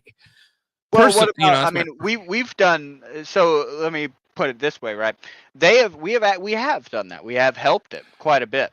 So if you look, we destroyed the whole family structure of the black community. No, but I'm talking about IQ, right? The overall general African American IQ is one standard deviation over what the average African IQ, and that is because European admixture, right? So there's been a general admixture into African American community in America, but the African community in Africa hasn't had that, right? So like the average IQ in Africa is like 65 or something like that, 67, 69, and that's including the white areas like in South Africa. And the Arab areas. That's just a continent. So there are these differences, and my whole thing is just that I think that these cause for very, very specific differences in culture that are in individual cases absolutely able to mix. And I'm okay with people doing that, right? I think there should be places for that in the world where they can do that. But I think when overall on a large scale it mixes, I think that it just has had and has bad results like we've seen in Europe, especially in the past couple of years, as well as in America for a couple decades. Well, and I would agree with the forcing it down a nation's throat hasn't worked at all. And it's by design. They know it wasn't going to work. They wanted to create discord so they can continue on with their for their sure. world I mean, the protocols we even read earlier. I mean, it says they want to cause race war. Yes, yeah. So and that's totally what I mean. Like if that's their goal, then. But the problem is that all they have to do. And what they did. Think about who owns all the NGOs that do these immigration things from Africa and from South America. It's all Jews. All they have to do to cause race war is put races together. The reality of nature is that creatures are tribal, right? In general, we're tribal. Whatever that may mean, right? For ants, it's this colony of ants from this set of queens that have this DNA, right? And then they'll kill an entire other colony of ants that's like 99.9% the same genetics, right? And while we are much more complex, we still have that natural bond to each other. So there always will be a bit of a, arm's distance thing. And when you put that on a grand scale, you have problems. Now, individuals absolutely can work together and can, hang out and be friends. I have friends of all different races. I mean, I talk to people all the time in the space from different races. No hate, no hate. That reminds me when people say that of when I was raised as Jehovah's Witness, and they would tell us, you can be friends with anyone, but you can't hang out with people that aren't Jehovah's Witnesses. And it was sort of like this unspoken rule of like, hang out to them at an arm's length because they're a little bit less than you. And so, no. It's not that though. See, that's the bad framing. I'm not accusing you of that. No. It's cool. It's cool. Just my trigger, man. It's my trigger. I don't want it. So sorry. No, you're good. Water. No, take a drink of water. You're good. We can play this Malcolm X little clip here because I thought it was a great share here. And I'd never seen it before. Don't like Farrakhan, so they call me Hitler. Well, that's a good name. Hitler was a very great man. He wasn't great for me as a black person, but he was a great German. And he rose Germany up from the ashes of her defeat by the united force of all of Europe and America after the First World War. Yet Hitler took Germany from the ashes and rose her up and made her the greatest fighting machine of the 20th century. Yeah, that's great. Totally. All for it. I want black people to also be, pro-Hitler. That is a net positive. Overall. And it's not hate though. That's the main thing though. It's just not hate. It is that I think nations work better when they're homogeneous. And I think that we can have a percentage, maybe that sweet spot somewhere between, and this is for every country. This is for Africa too. But you don't see, Jews flooding Africa with white people. There's a reason that it's not the other way around. They want a large population of Africans. They don't want a large population of Europeans. Jews and Europeans have been at it with each other forever. And I don't think we're going to ship, all the Africans back at all. Like, I don't remotely believe that that'll ever happen. I think balkanization is the reality, right? Like, white people just need to balkanize. The government needs to change. Finances need to improve. And we need to also improve our birth rate. It is also on us. Let me propose something else, because I feel that, what you're asking for is a federal identity. The United States had one in 1790, and in 1794 they had the Naturalization Act. You're talking about 13 states at that time. You're not talking about a vast array of cultures that we've inherited over the past 200 years. Well, there were already black people there and Jews, but Jews weren't even allowed to vote in like some states until 1830s. So, rightfully so, for sure. That's the problem. We've screwed up somewhere in that time range there. But they also didn't, put that to black people, though there were black people and free ones at that in America, right? And the naturalization is for European descent, right? Like, that's what they considered America. Like, if people want to do what this is the reality, is that people want to do what the founding fathers did. They have to be okay with slavery. I'm not, but I don't care what the founding fathers said. I do to an extent, but not really. I think that there's better governments.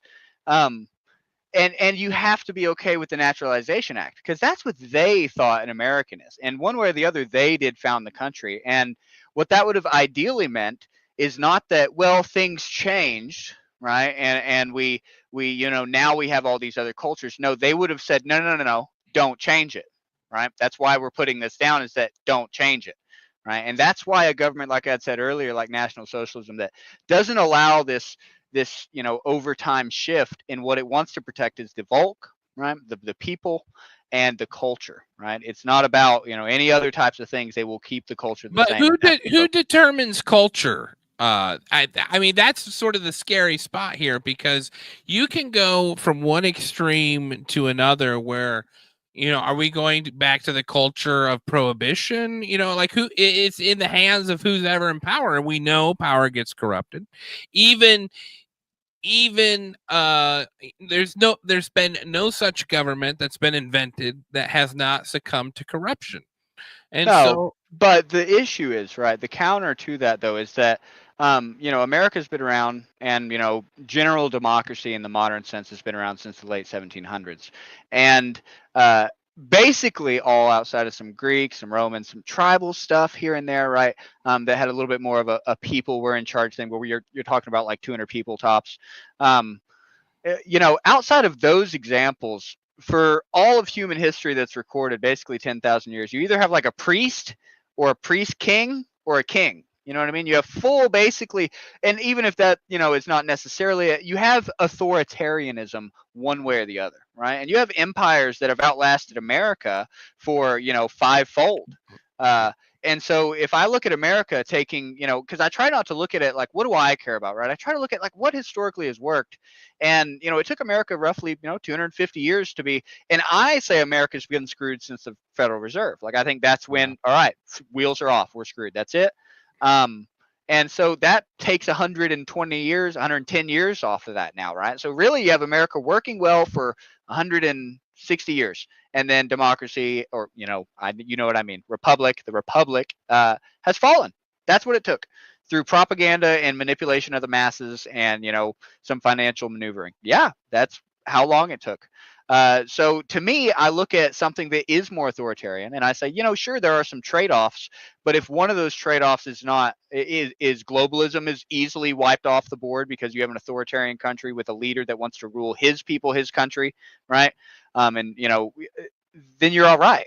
And yeah, sure, there's wars and humans are sinful beings, right? I mean, we're not going to be perfect. My thing is about what, longevity-wise, what lasts. And I think it is something like an empire that is, well functioning. And we're in a modern world. I mean, I think a true empire or a dynasty, right? If Trump came out and he was like the best thing I could see in the morning is Trump coming out tomorrow and being like, all right, fuck it, I'm the king of America. We're bombing Israel tomorrow. Barron's next in line. I'm skipping the rest of them. He's 6'7", so we're just doing it. We're just if that's it. Yeah, we're sending it. If that's what happened, like you would immediately, I would be like, hell yeah, I'm with it. I mean, he doesn't have to. I would even be with it if he wasn't bombing Israel. I don't know, but. Just complete removal. Let them defend themselves. If they want to act like dicks, they can act like dicks on their own dime. I bet their attitude changes towards the rest of the Middle East. Yes. I bet they'll be a little bit nicer. Yeah, we sent 2 aircraft carriers out of the 8 we own to Israel. You know what I mean? Like during that initial phase in 2020, what was it? 2023? I thought we had like 20. Do we not have like 20 aircraft? No, well. I thought maybe outdated or decommissioned. Well, I think there's a certain number always in what do they call that? Import being repaired, So got you. But I believe it's only 8 we have in the ocean, and we sent 2 of them, and I could be wrong. Grok, feel free to double check me, but I know for sure we sent 2 of them, which is a huge percentage of aircraft carriers to defend Israel while they committed genocide. That's what took place. And for me, hey, if you want to commit genocide, Israel, my belief is America can sit there and watch you commit genocide, and then once it's all figured out, we'll figure out who we're trading with. But you can, you guarantee that if they commit genocide on Gaza, Egypt, Iran, all these countries are going to put a stop to it pretty quick. No, I mean, for sure. Yeah. My problem, I guess, and I think we have a similar worldview. I just feel like America is what it is, and like to try to go back to the 1700s is unrealistic. Like, and to try, and that's and that's why I don't think that we will actually kick these people out. Right. I don't think that's going to happen. I don't think that it has to be a slow transition. I mean, if it's true, they have, and I've always said this about our politicians, is that they're just well-paid hostages. That's all they do is they go to work. Someone bitches about something. They go to their AIPAC guy. Their AIPAC guy says, no, you're going to do the exact opposite, and you're going to have to spin it to make sense. And then they come out with a weird speech, and we're all like, wow, it doesn't make any sense. Well, it's because they're getting paid by Jewish lobbyists to not make sense, but they're being held hostage, essentially. I mean, that's how I view it, because if they were to go against them, look at Massey, No, I mean, yeah. I mean, I hate to, assume anything, but I mean, it is crazy. He started talking about it, and then his wife died like very shortly after it. No like news of her being sick that I know of or anything like that. I don't know. I mean, I'm not saying that, but that is like, maybe a hell of a coincidence. I'm sure if they didn't do it, they probably say God did it. Like it either way. But it's just not good. Yeah. Yeah, it is. It is that good. I don't know. I do want to one thing I do think would be fun also. I think it'd be good for you guys because listen, I'm more of like a librarian type, right? Like I know some stuff. I can hold a conversation about all this. I mean, I'm more of a like I can recite a little bit of a Hitler speech or like, ooh, I can take you to where Hitler talked about this or something like that, right? But there's some people like Truth Teller and some of these other people that I would you guys need to one day we can figure out a time or something. You come to a space, play your audio through, and you guys chit chat with them. Oh, we'd love And a that. bunch Yeah. of other people, because I mean, like Goy Father with the Talmud stuff, it would be because I'm not a debater or go in or I'll bitch a little bit and stuff, but I'm not about this. But these guys are freak shows. Well, and Absolute monsters. I didn't want to give the impression like No. I'm just saying I think it would be fun, especially because I would like it for content as well. Someone that's kind of new, right, to this and what it is like to. Because what we generally say is like, when Truth Teller like JQs somebody, it's like doing it with a fire hose, right? Like he's just like putting it in there and pulling that damn lever back, right? And it's just like, here you go. It's like how Axl Rose used to do heroin or something. And it's it's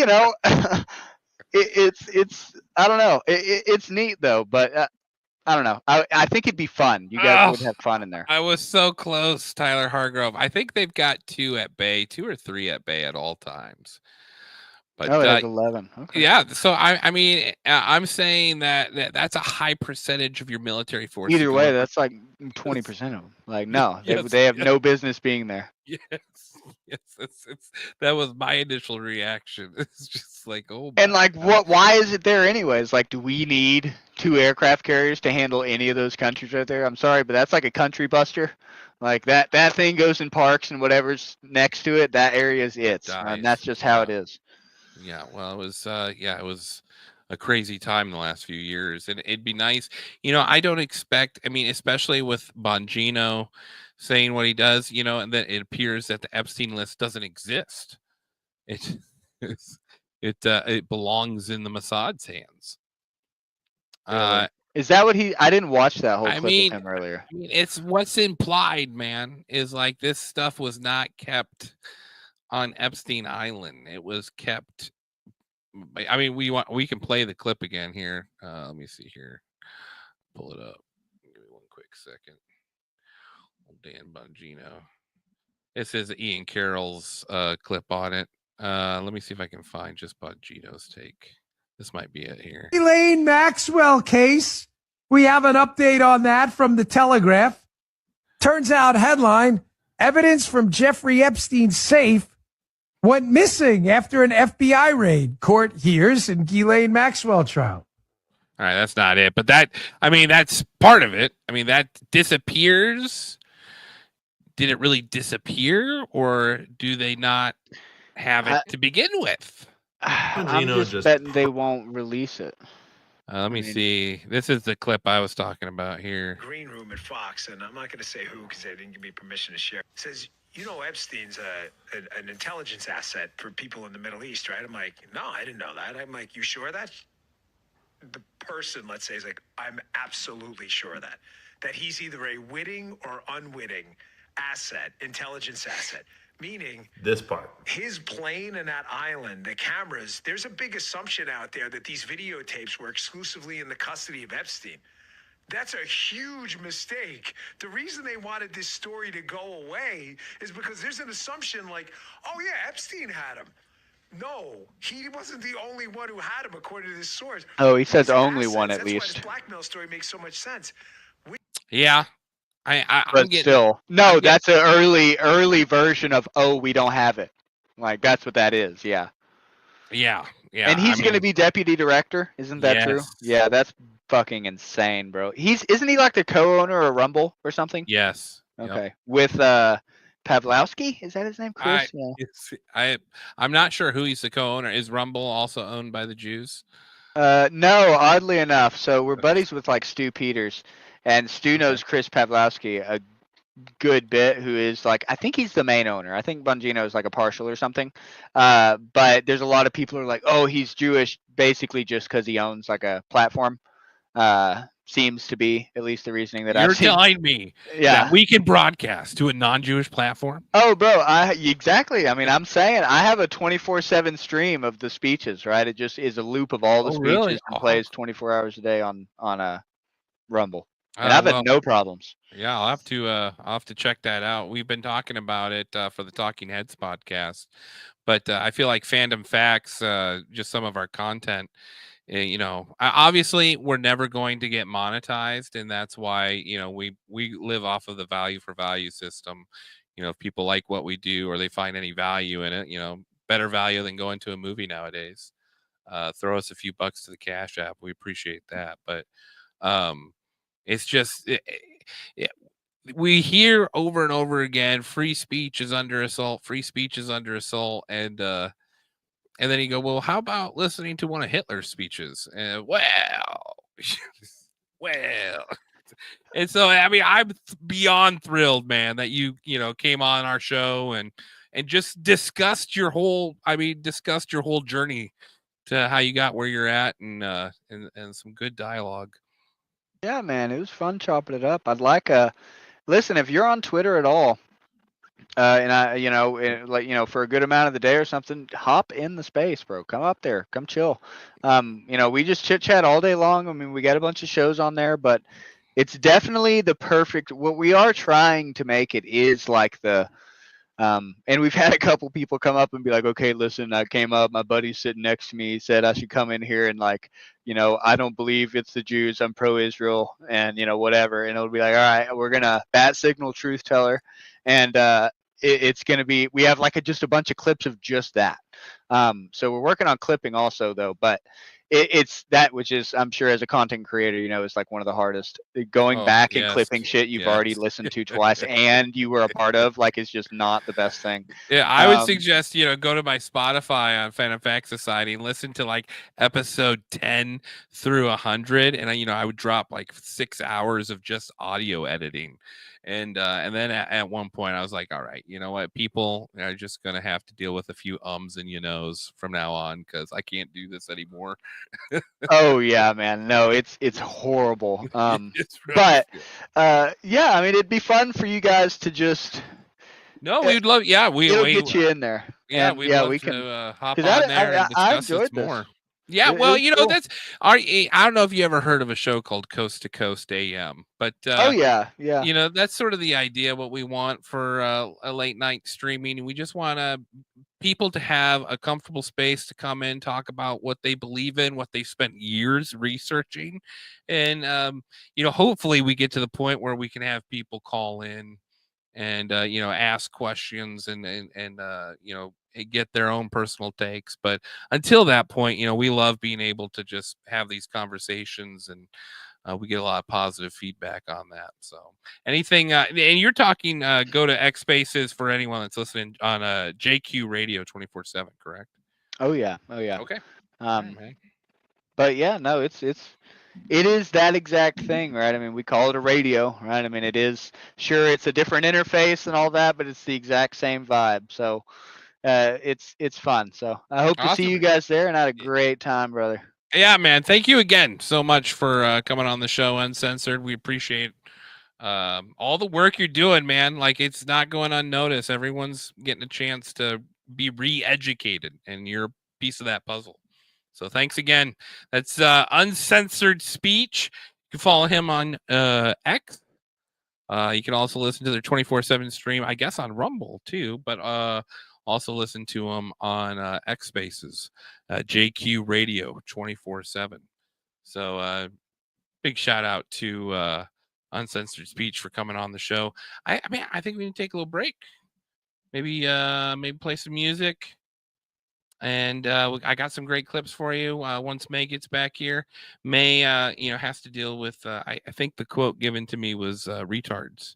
So, which is really a heartbreaker, because he would have been eating this up for sure. But let's take a little break, play a little music. We'll start it off strong with Glued My Balls from AI. I got my balls to my butthole, yeah. What did I do? I can't take a dump, 'cause now my balls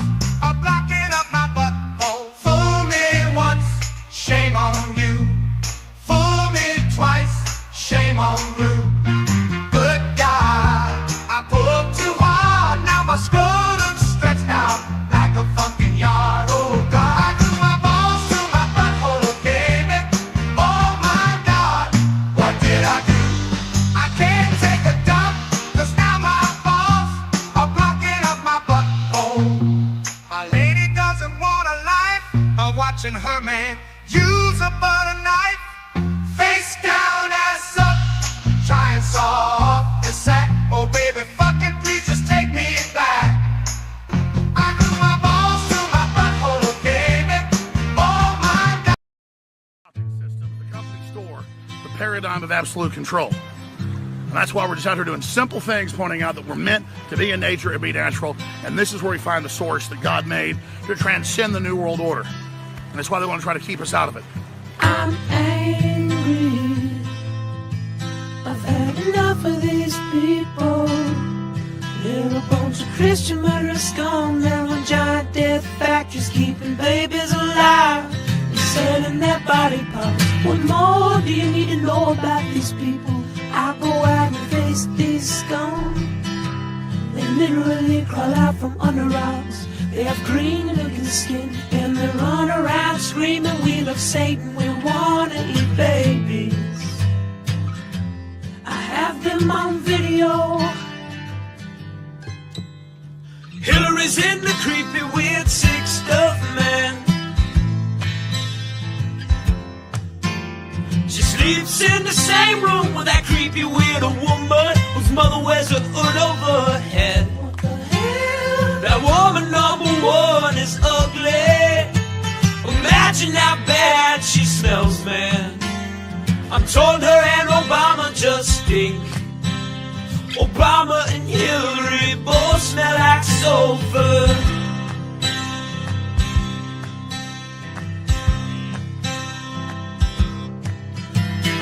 Literal vampire pot belly goblins are hobbling round coming after us. My spirit gets close to that evil and I feel it go.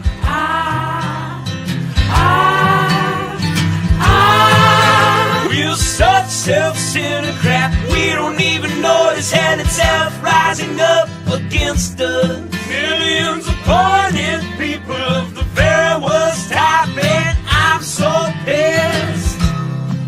We're gonna stab your daughter at the mall. We're gonna stab your wife, your son. We're gonna stab you with a butcher knife, and then the police chief is gonna say, we love our Somalis, we love our Muslims. Oh, they're so good, oh, they're so sweet.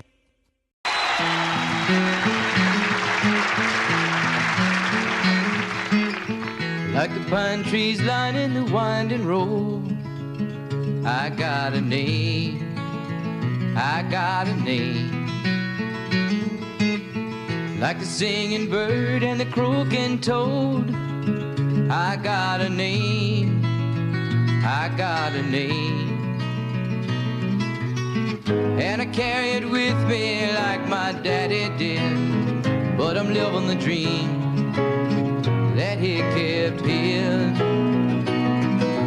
Moving me down the highway, rolling me down the highway, moving ahead so life won't pass me by.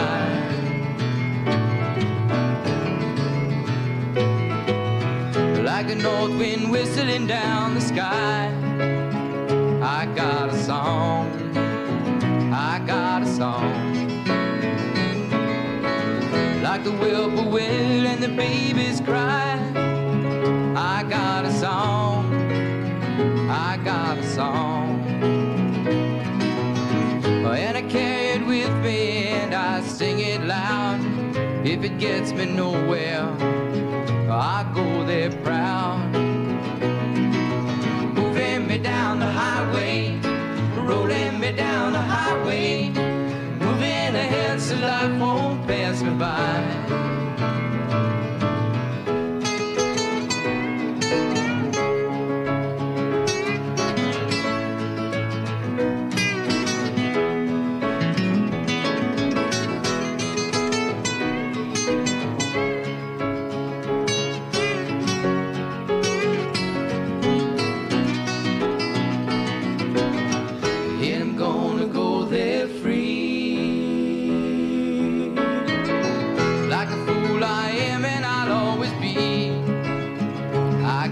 dream.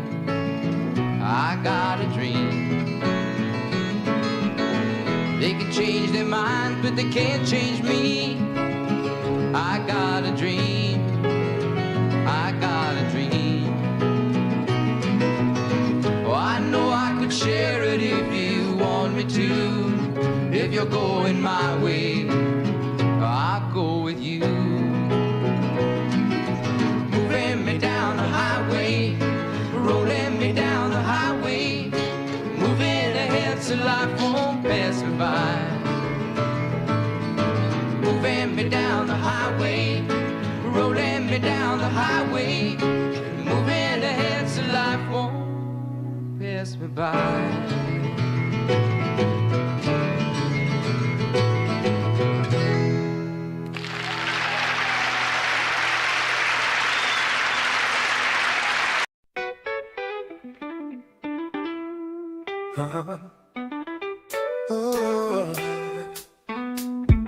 I take you to the candy shop. I let you lick the lollipop. Go ahead, girl, don't you stop. Keep going until you hit the spot. Whoa, to the candy shop. Yeah, want one taste of what I got. I have you spending all you got. Come on, keep going until you hit the spot. Whoa, Don't care what you way, however you want it. You gon' back that thing up or should I push up on it? Temperature rising, okay, let's go to the next level. Dance floor jam-packed, hot as a tea kettle. I'll break it down for you now, baby, it's simple. If you be a nympho, I'll be a nympho. In the hotel or in the back of the rental, on the beach or in the park, it's whatever you winnow. Got the magic stick, I'm the love doctor. Had your friends teasing you about how sprung I got you. Wanna show me you can work it, baby, no problem. Get on top and get to bounce around like a low rider. I'm a seasoned vet when it come to this shit. After you work up a sweat, you can play with the stick. I'm trying to explain, baby, the best way I can. I'm melting your mouth, girl, not in your hand. Take you to the candy shop. I let you lick the lollipop. Go ahead, girl, don't you stop.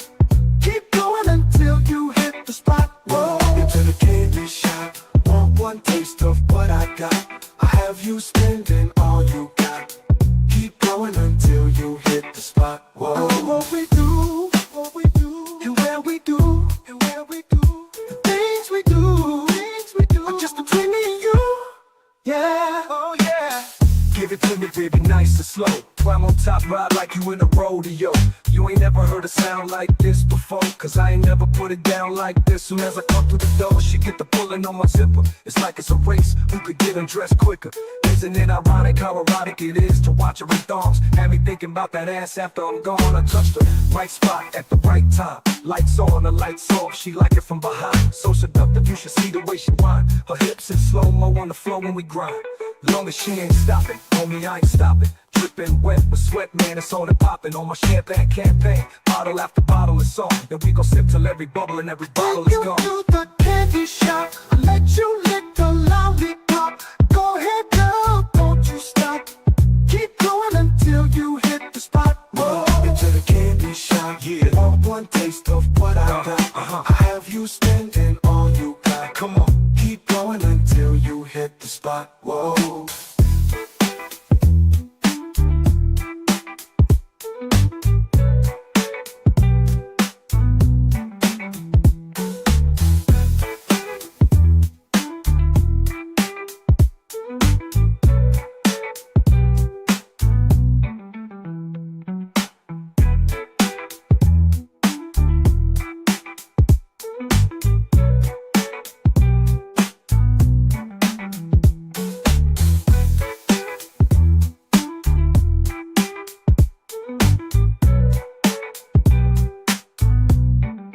Take you to the candy shop. I let you lick the lollipop. Go ahead, girl, don't you stop. Keep going until you hit the spot. Whoa. Give it to me, baby, nice and slow. Climb on top, ride like you in a rodeo. You ain't never heard a sound like this before, cause I ain't never put it down like this. Soon as I come through the door, she get the pulling on my zipper. It's like it's a race, who can get undressed quicker. Isn't it ironic how erotic it is to watch her in thongs?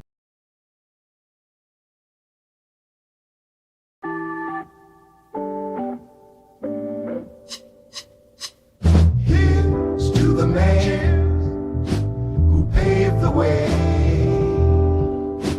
In every step I take today, your shoes fit me now, and I choose to honor you, Pops, in these old leather shoes.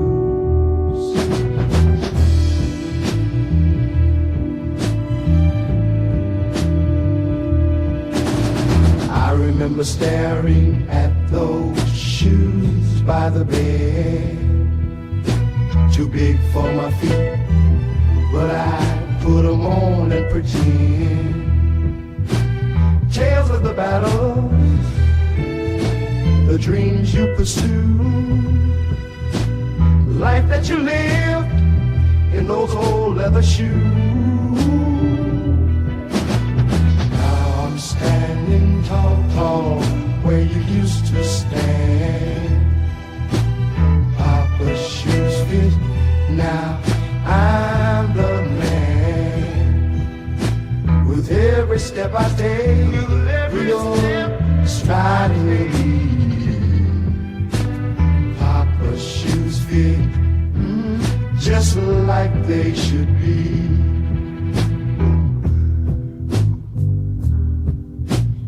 Years went by, I learned from the best. The lessons you gave put me to the test. Where you work hard, love you never lose. Walk through storms in those worn shoes.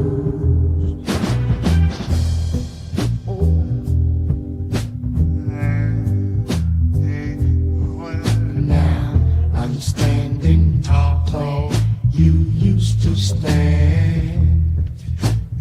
Papa's shoes fit, now I'm the man. Well, with every step I feel your stride.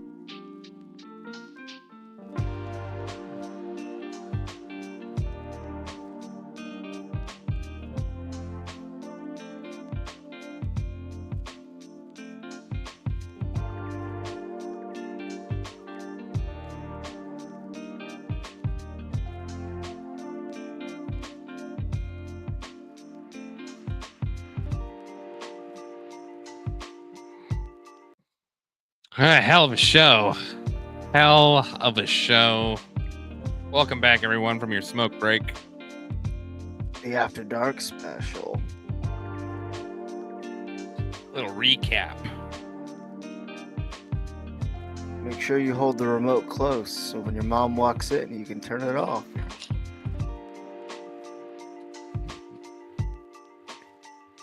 Change it to black and white so she Yeah. only sees light shadows. She can't tell there's color. She don't want to see flesh tones bouncing off the side of the walls. Mm-mm. Welcome, everyone, to the after show. Fan of facts. First time we have interviewed a National Socialist, more affectionately known as a Nazi. And I mean, very interesting. Had at times like a little KKK vibes. You think? Just I felt just not. I'm just saying the whole wanting to just ship them back to Africa and start anew is, I'm not a fan of it. You know, I would almost go do this. I would say anyone that wants to go to Africa can go to Africa. But you know, this is the problem, man. Like, and I pulled this clip because we were talking a little bit about Zelensky, who is also a Jew. And they had the Nazi movement moving for them. And you know, a lot of people don't remember this about that, but in 2014, Zelensky was doing this to his fellow Ukrainians because they wouldn't speak the proper language. Он что, залп сделал?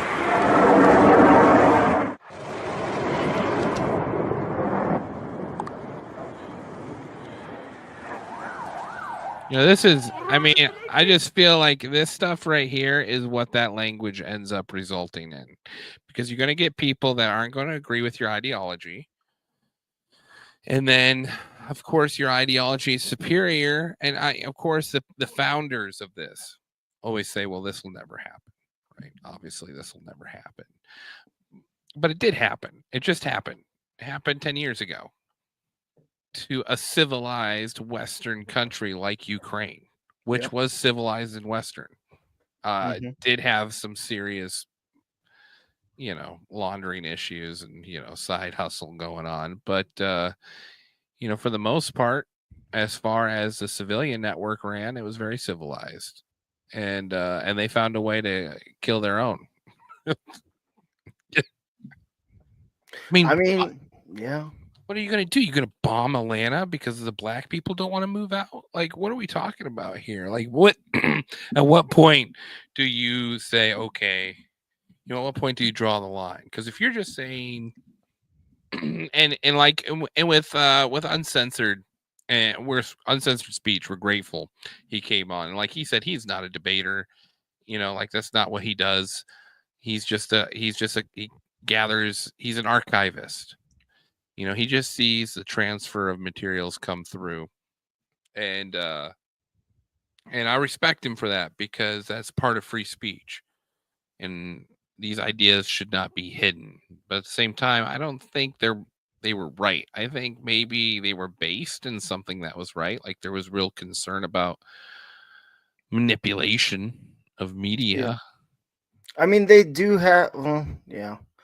There is, as we all are seeing. I mean, there is a strong hold on what is going on with the media, what is pushed to kids in the schools, what's pushed in front of our eyeballs. It all feels the same. You can tell it's ran by just a certain ideology, or mindset. So like you can tell that it's through one set of lenses. It's not multiple groups or organizations or whatever pushing this all out and see who wins. It is definitely one group doing it, and you know what at the end of the day, what can you do? Besides going complete radical and you know going back and starting that shit that I don't think none of us want to see.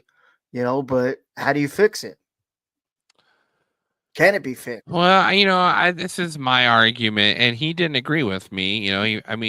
He says that and I agree with him that the republic, the idea of a republic has collapsed, right? Obviously, and I think the dying gasp was when JFK died, and then it was fully taken over.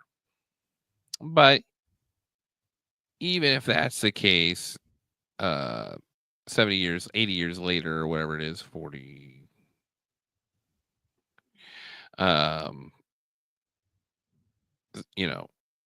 We're still getting now to the truth, and we don't know what the result of that will be.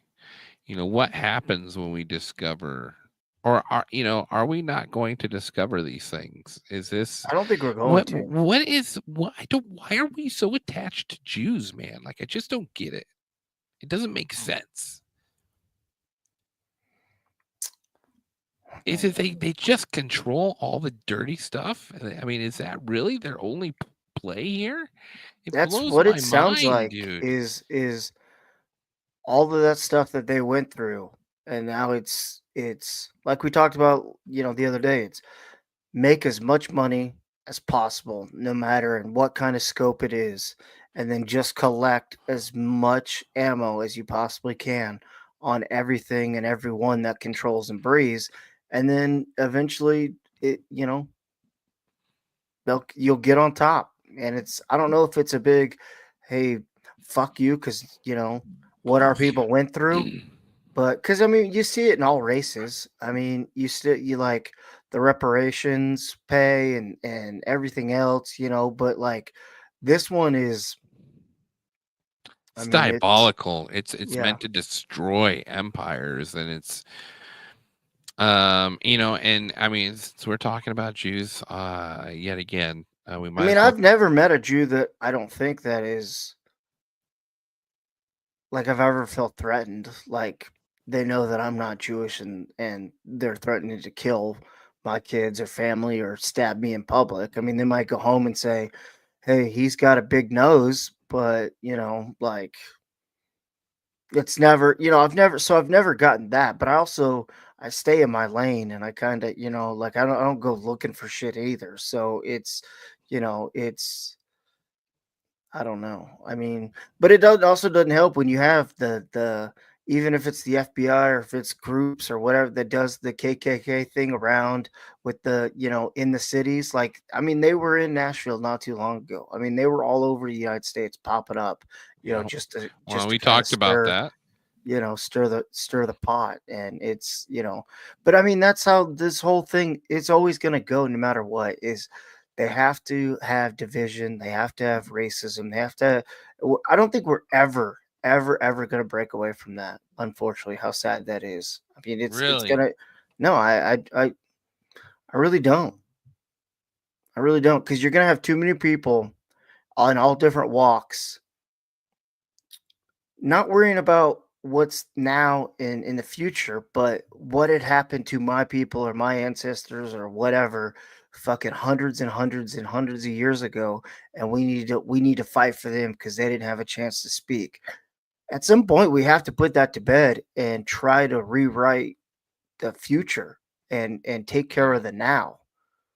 But I don't Well, and that's see why it. I I feel don't like ever see this it move. happen. Well, and that's why I just, listen, I get it. We want to hear Hitler's speeches. We want to understand the true culture and our eyes open up to what happened in World War II. And I don't know if you've noticed this, but Trump several times has mentioned how Russia won World War II, which I've never heard a sitting U.S. president ever say, and he has said it several times, and Really? it's truth. That is the truth of the history. They gave 40 million souls to push Germany into a corner, and then we came in and cleaned up right Cleaned at the up. very end. Yeah. Which, hey, I'm not downplaying what we did. Like, I'm very pro-American. Yeah. I think you know me enough to say that. Mm-hmm. But at the same time, I'm also a historical factualist, and Russia bailed out Western civilization huge time. And but then there's the argument there is did they bail out, or was this by design to prevent Hitler from making his point? Either way, it comes down to killing 100 million people to get a point across, and I think that's we're having these wars based off of this propaganda, and if we're truly transparent, maybe we could have one final war and then just be done with it. You ain't wrong. Where do we meet, though? Where does everybody meet? Mount Megiddo, just to freak out the Christians. Gog of Magog. Do Here, we ask Elon to create an island, and then everybody just goes there to this little island, and then you just battle? It's a fucking Australia. battle royal. It's Australia. Don't do it to the Australian people. They've had enough. Plus, you'd have to fight those fucking creatures in Australia too. Exactly. That's equal. That's equal home field advantage right there. I'll take it. It's Yeah. better than fighting in their jungles. Yeah. Here's Zelensky being a Jew. Знаю, що у нас було 100. I know in the end. It's a fact. Do I need to translate this? Yes. Start over. Okay, all right. He goes, this is him talking about the trillions of dollars we gave him. I know that we had 100, and that's a fact. I'm not going to recognize 500 billion, he's saying, no matter how we communicate. With all due respect, again, with all due respect to the partners, I'm standing firm, because this is a true situation. We are absolutely right. And the second situation, to be honest, even 100 billion, I'm not ready to fix. And let me explain why. Because we should not recognize grants as debts. Do you like it or not? I negotiated with Biden and negotiated with the Congress of the United States of America. I am grateful to the Congress. It was the presence of two parties, but he's not going to pay you back any of the money. Not a dime. And that Ian Carroll clip that we played earlier, come to find out that we have given more money to Israel than we have to Ukraine. The old Kansas City shuffle there. Yeah. For a much smaller conflict. Exactly. For a much smaller Tinier. conflict. Yeah. Yeah. Wow. Should we play more of that clip? Yeah. Because I sort of stopped it halfway through because we were getting to the good stuff. Let me see. Dan Bongino and Israel here. Bongino just perfectly elucidated why we are so obsessed with Israel right now. And despite his and this whole administration's endless Zionist rhetoric, this is why, if you are pro-Israel, you are not currently America first. And until we deal with this problem, we are not a free nation. About a year and a half after that, I'm in a green room at Fox, and I'm not going to say who because they didn't give me permission to share. It says, you know, Epstein's an intelligence asset for people in the Middle East, right? I'm like, no, I didn't know that. I'm like, you sure of that? The person, let's say, is like, I'm absolutely sure of that. That he's either a witting or unwitting asset, intelligence asset. Meaning, this part. His plane and that island, the cameras, there's a big assumption out there that these videotapes were exclusively in the custody of Epstein.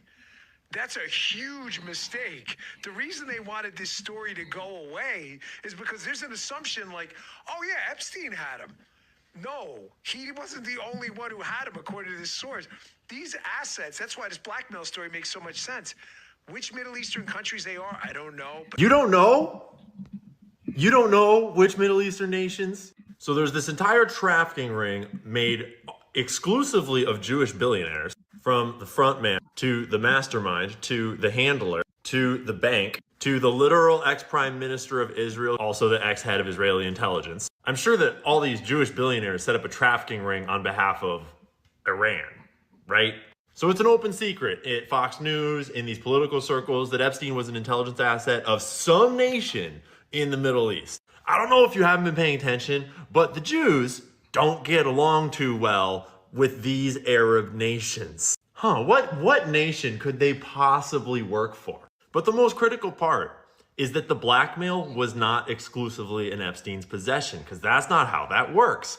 He was doing blackmail on behalf of a foreign intelligence service, targeting all of the United States' top people, all of our top scientists, politicians, wealthy people, as well as British, just anyone he could get his hands on. And all of that blackmail is possessed by whatever country he was working for to this day.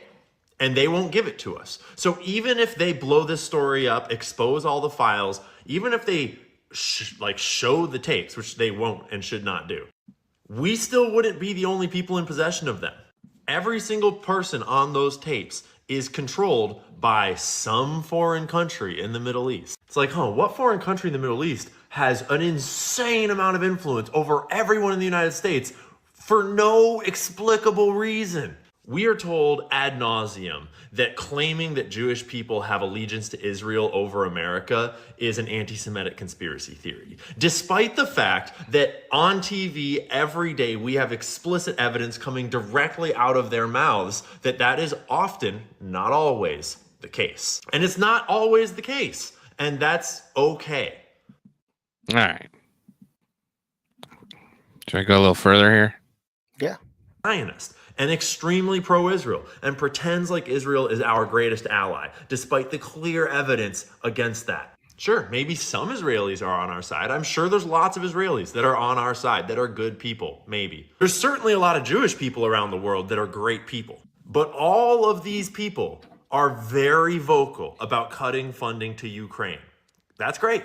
But then they try to deflect and stay silent and just do a little dance every time we notice that we're spending more money on Israel than on Ukraine over the years. None of them are talking about cutting funding to Israel that is actively blackmailing the entire US government, has a secret nuclear program, is committing a genocide. At the very least, it's an apartheid state. Their national economy is deeply intertwined in the diamond industry and all sorts of illegal international trade and human rights abuses around that in Africa.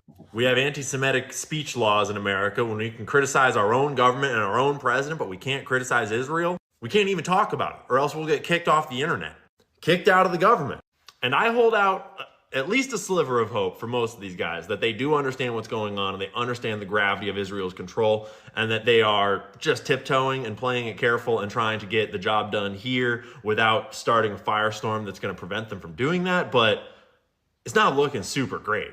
And just like, forget about all the other conspiracy theories about Israel. Forget about the Rothschilds. Forget about the Federal Reserve. Forget about the fact they own the media. Forget about the fact that they founded Hollywood. Forget about all that. Whether you think it's true or not, it does not matter. Just Epstein alone, just Epstein, blows this whole thing wide open. And even if every other Jewish conspiracy theory was not true, and a lot of them are not true, some of them are maybe, Epstein alone would be cause to sever all diplomatic ties with Israel until this story is completely exposed, because our government is not our own if our presidents and our senators and our top officials and our intel agencies and our billionaires and our media are being blackmailed with that kind of information and material by Israel. And Elon did this thing where he returned an awful lot of free speech to the American people. And there's this really rough consequence of free speech that it makes it really obvious when you're not allowed to talk about one specific topic. And the way that all the Zionists are going to freak out and call me names because of this video pointing out very clear facts that everyone can see for themselves online, that only proves my point. Yeah, Muslim extremists, they suck. Yeah, Sharia law, super whack. I want nothing to do with it. It's an extremely complicated situation. We get it. But just because a conversation is filled with blackmail and psyops and COINTELPRO and misinformation and just trash does not mean we can avoid the conversation about the entire US government being blackmailed with kiddie videos. So Bongino, look at the map.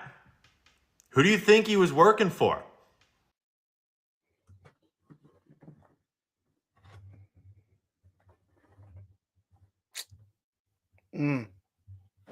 Not a good sign. Not a good sign.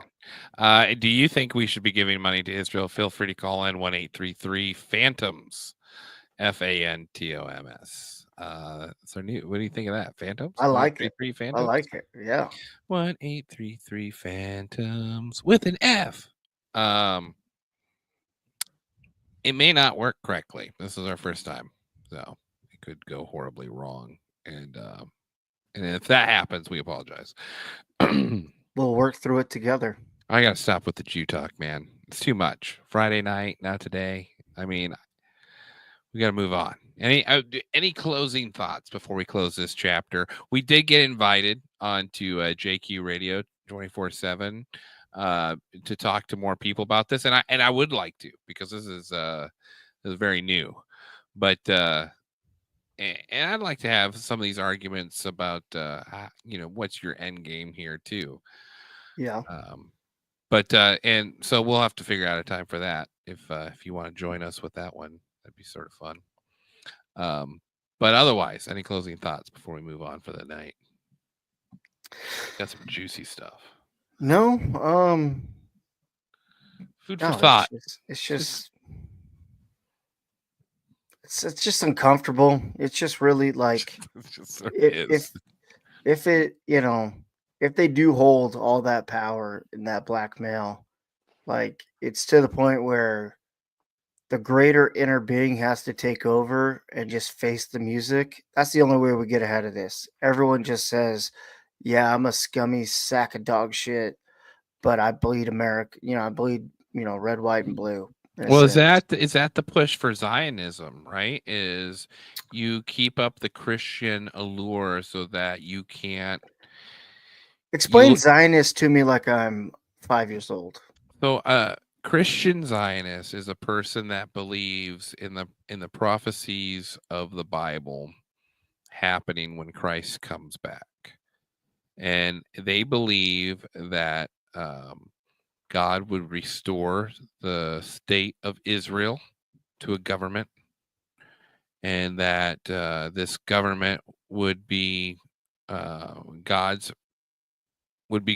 nation on earth, even though they're going to do things that God doesn't approve of, and they'll have to face judgment for it. It's still Israel.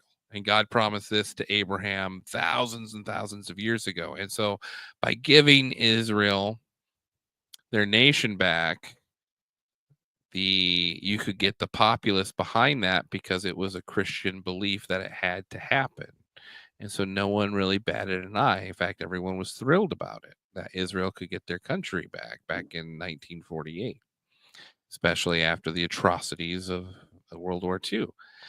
And they believe Zion is the mountain of where King David built his palace. Okay. So that's the throne of God's kingdom is Zion. And so Zionists believe that there will come a time where all the nations will gang up against Israel, and it'll look overwhelming for the nation of Israel, and then God will step in, and that'll be the final battle between good and evil.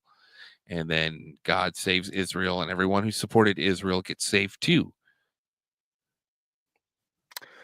Okay, so like okay. Okay. I understand that. But this all hinges on if I don't know if I want to say this all hinges on if you believe that God is real and this is gonna happen. And this is if we took all that out of it and just went day to day, because not one person has I haven't heard has met God. And Yes. you know what I mean? Like we're Be people that it, argue with you about that. it's all of it's the boogeyman, it's the tooth fairy, it's the Listen, it's just a this sec, just a great sec. If you have met God, please give us a call, 1-833-PHANTOMS. God, give us a Yeah. call, 1-833-PHANTOMS. We appreciate that as well. Data Okay. charges might be roaming wherever you're at, big guy, but hey, that's what I'm just saying. Like it's like I hate to like come off as like an atheist or something, but it's Well, just like no, I mean that's fair. Like, if you just take the Bible out of it, but the problem is we can't take the Bible out of it because it's so, like think about that. If Christianity and that is not a natural Christian thought. That happens, in the 17th century, or I guess 18th century. This line of thinking that overwhelms Christendom. So, and there'd be argument with that, and I'd be willing to take that on, but as far as my knowledge, this belief of Zionism doesn't really take hold until 1800s.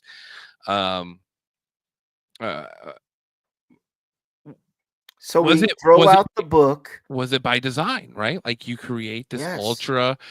ultra orthodox Protestant religion, and you get them to hang on to this one. You don't change their whole theology. You just adjust the end time part of it. And that end time part of it boosts you to getting your own country, boosts you to bullying all the other countries around you because it's, I understand like most Americans don't believe this or believe it to some extent. Yeah. But I mean, you watch that clip of Pete Hegseth, dude, and he is like, yeah, I am a Zionist, bitch. I mean, it's straight up. Yeah. It's just like, let me play it again.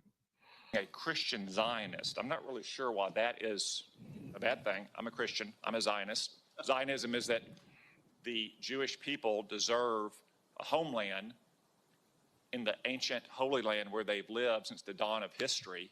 I mean, that's just such a ridiculous argument to base your. I mean, it's to base your foreign policy. Our foreign policy is based off of that, May. No, I know. Like that's what I'm saying. Like it's we're doing all this on a book. and a belief that someone is coming back to right all the wrongs and to fix everything and to restore promise. When a lot of people, maybe not a lot of people, I won't say that, but like there's many people I've talked to that they didn't miss a beat Sundays, Wednesdays, Tuesdays, Monday, whenever church. I mean, they were there. But a lot of things that I started to hear here in the South was,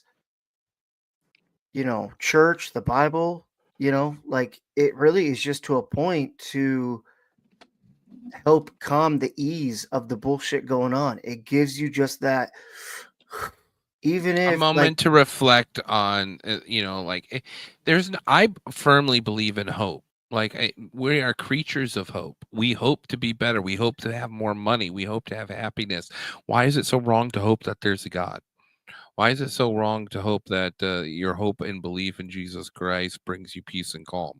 I have no problem with that. But if you're using that to allow 45,000 people get bombed in refugee camps and walk away and say, "Hey, I feel okay with that," well, then I would beg to differ, good sir.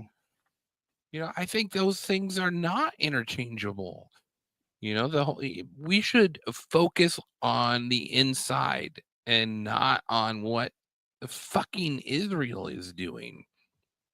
Yeah, it just doesn't make any, because we believe they're the chosen nation. That is our foreign policy, May. No, I agree. Our foreign policy should be we are the biggest, baddest motherfuckers with some high tech, advanced shit. It should even be that. It should just be like, we should have the most high tech shit to protect ourselves ever from invasion, and then we should have endless wealth distributed among, not saying that we don't work for it, but I'm saying like this whole bullshit Ponzi scheme of US aid and all that shit. No. $5,000 to back to everyone? Not even close, buddy. Maybe for my next million years, my bloodline stays alive.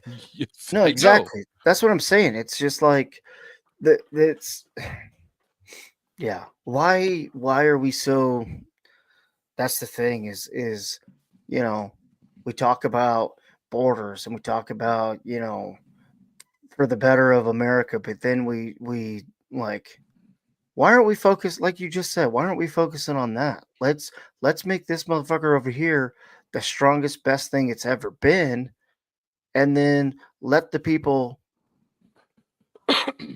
have every opportunity to get what they, what they can and what they deserve and what they work for, and you know like Because that's really, I think that's a lot of this Nazism talk. There's jealousy of Europe because, I'm jealous when I hear Hungary kicks out Soros, but I'm also like, if a white person was telling me to hate this country and was funding stuff to dismantle its republic, because that's what Soros did. He dismantled the legal system.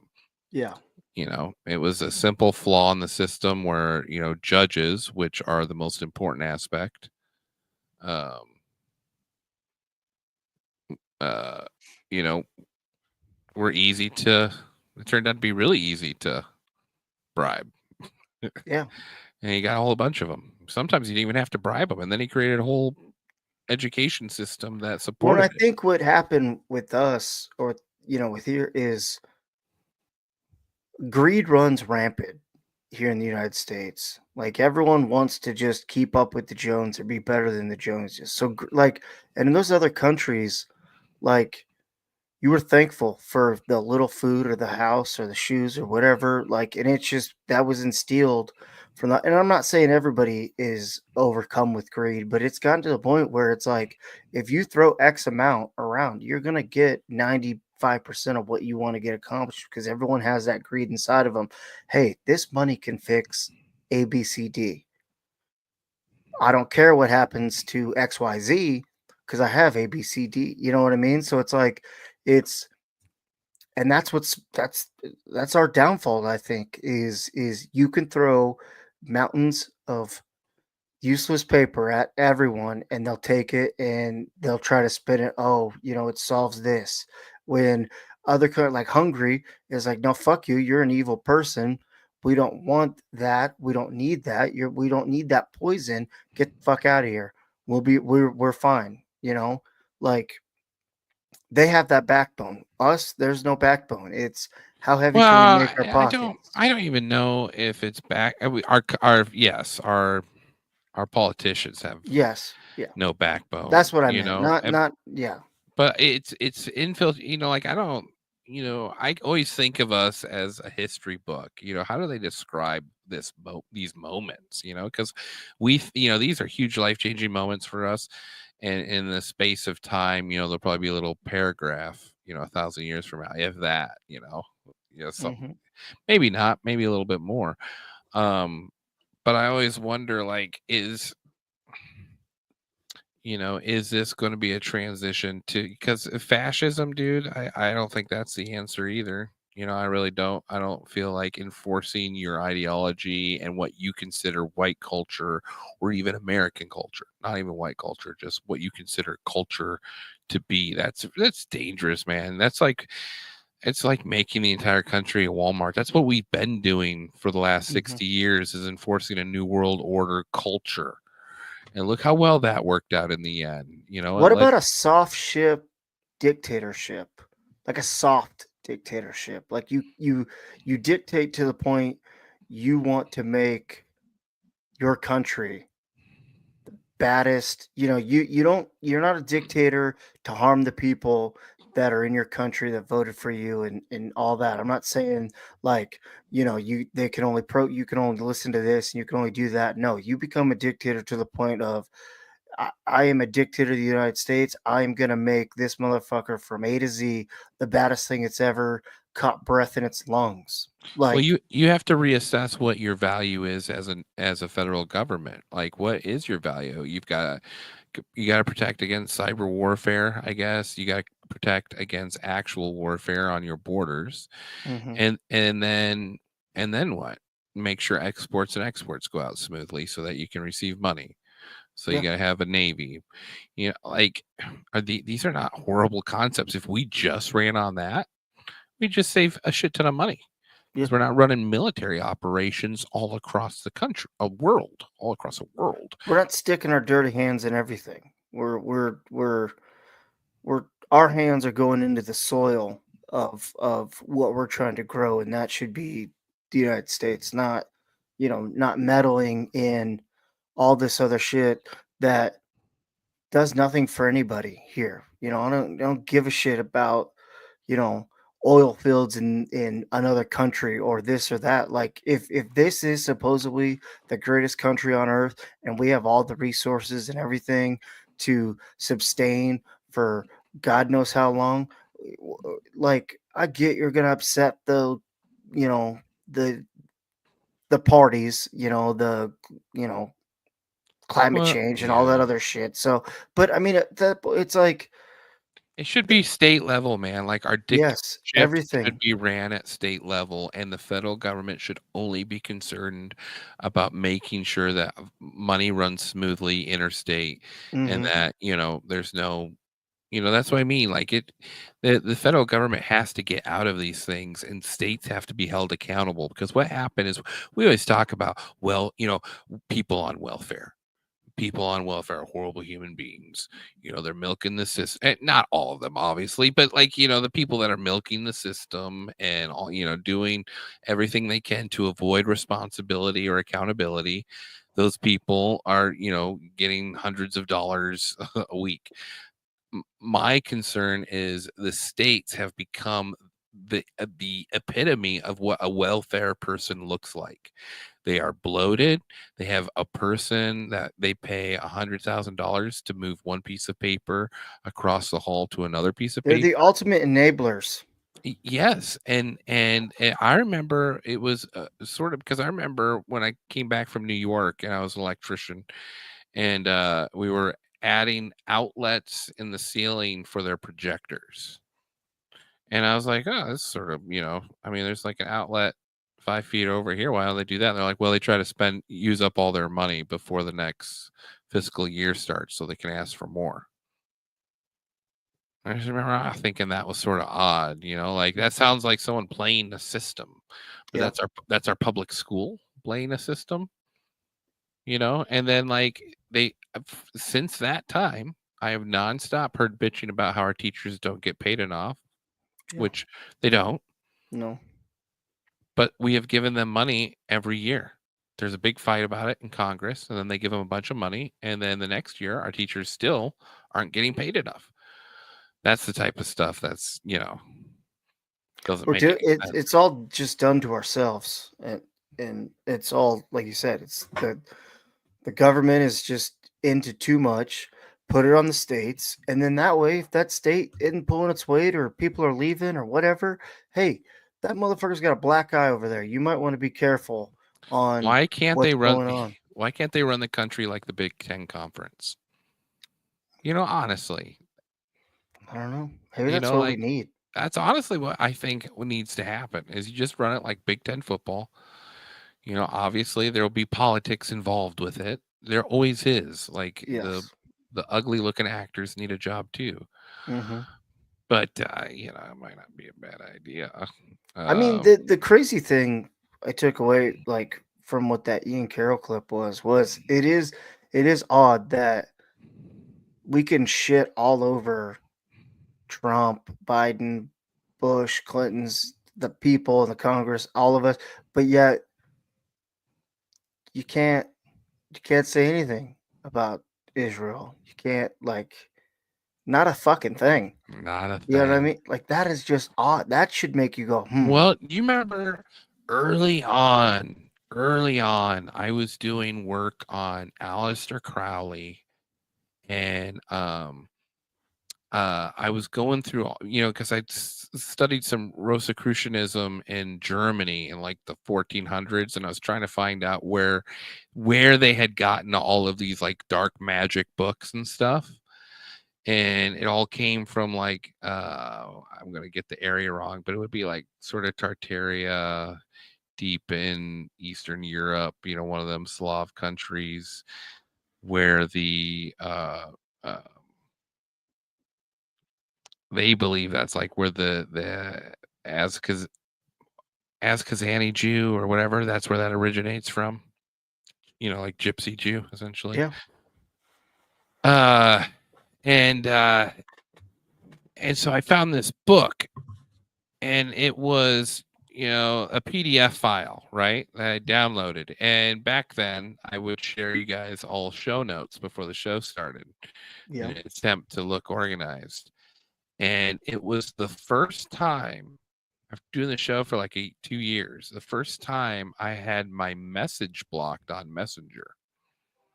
And I kept trying to send that file, and it would not, and it was a PDF. It wasn't like a website or, Yeah. it was just a document, and like, how did it know immediately? That's when you should have known. Oh shit, they are sitting right next to me. You might as well think, because they send it that if they can flag that, then that could scare the shit out of everybody. But It was, I mean, that's another thing. But you want to see something crazy? Elon being a great dad. oh yeah. I always say we have to be protective of our geniuses because we don't have too many. But that one is, when I watched this rocket come down about 3 months ago. Yeah, I don't know if you've seen this shared, but the original clip, it had him cut right here, and it cut Elon out of frame, and it's like, oh, I'd hate to have this guy as my dad. And I mean, this is a whole thing. Rocket come down about 3 months ago, and I thought it was crashing. I was talking to somebody on the phone. By the way, same thing happened yesterday. I mean, we're dads. We do that. I mean, I do that with my son all the time. Well, I they get out made in it front look. of him. They Oh made yeah, it look no. like he just walked away Yeah. from him. Just like, good luck.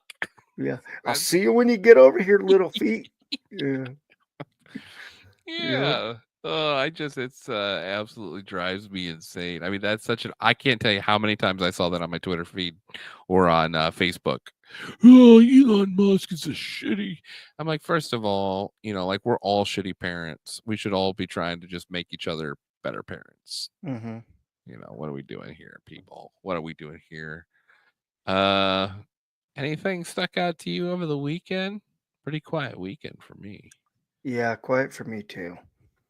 I did see that Joy Reid got fired. Oh, I did. Yep, I did see that.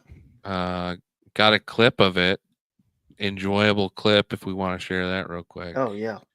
Old Joy Reid. Now, I don't listen, we're not doing this to gloat on Joy. We're doing this because if anyone wants to hire Joy, I mean, she's available. She's available. So we're just getting the word out that our girl Well, Joy PSA. Reid, our girl Joy Reid, looking for a job. My show had value, and that that what I was doing had value. And in the end, I'm sorry, I try not to cry on TV. And I take this kind of like me on TV, so I apologize. And that it mattered. It didn't matter, Joy. No, not one bit. We did. They lied to you. They lied to her. They told the poor girl that it mattered. Mm. Did not. Here's, there's some good advice here from Joe Biden, if I can find it, for Joy Reid. All right. Also Jen Psaki too. Like both of them, they heard about poor Joy Reid and they just wanted to. They just wanted to give her some advice. Thank you, Jen. I do have a question on both of the first on energy. When is it that the Biden administration is going to let the thousands of fossil fuel industry workers, whether it's pipeline workers or construction workers, who are either out of work or will soon be out of work because of a Biden EO, when it is and where it is that they can go for their green job? And that is something the administration has promised. There is now a gap. So I'm just curious when that happens, when those people can count on that. Well, Look at how smug she looks as he tells the plight of coal workers and Joy Reid who have been promised Green Deal jobs to replace the jobs they lost. But now there appears to be a gap from when they lose their jobs to the time that they can get their jobs. So let's see what Jen Psaki I certainly welcome you to present your data of all the thousands and thousands of people who won't be getting a green job. Maybe next time you're here, you can present that. But you said that they would be getting green jobs, so I'm just asking when that happens. Richard Trumka, who is a friend, longtime friend of Joe Biden, says about that day one Keystone EO, he says, I wish he, the president, had paired that more carefully with the thing that he did second by saying, here's where we are creating the jobs. So there's partial evidence from Richard. Just want to throw this out. Jen Psaki, not a natural ginger, right? No. Just shows really what type of fucked up human being she is, that she would portray herself as one of us. And she just wants to be a kink freak, but she's not. She's not. She's not. Well, you didn't include all of his interview. Would you like to include the rest? So how about this? The Laborers International Union of North America said the Keystone decision will cost 1,000 existing union jobs and 10,000 projected construction jobs. Don't forget, union boys. I have the pleasure of being in chats, and I am not loved.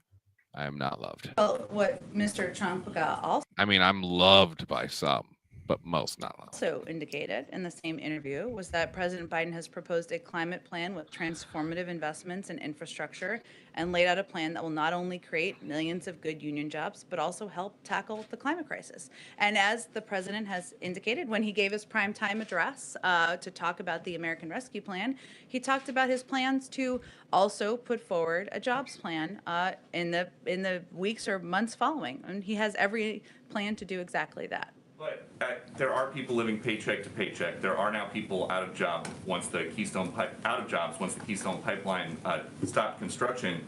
It's been 12 days since Gina McCarthy and John Kerry were here, and it's been 19 days since that EO. So what are these people who need money now? When do they get their green job? Well, the president and many Democrats and Republicans in Congress believe that investment in infrastructure, building infrastructure that's international interests and that boosts the U.S. economy, creates good-paying union jobs here in America, and advances our climate and clean energy goals are something that we can certainly work on doing together. And he has every plan to share more about his details of that plan in the weeks ahead.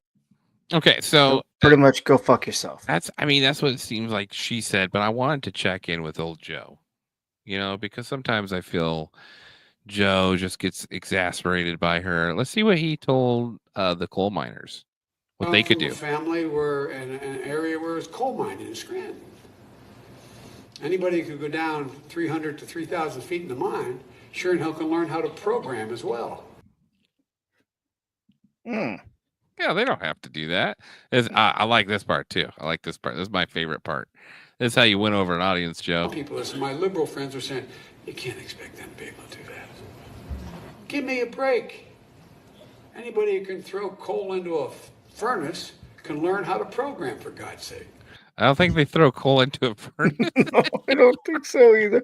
He just thinks there's a big furnace down there, just shoveling it in there. And this climate change, they got to cut back on that furnace throwing. Oh man!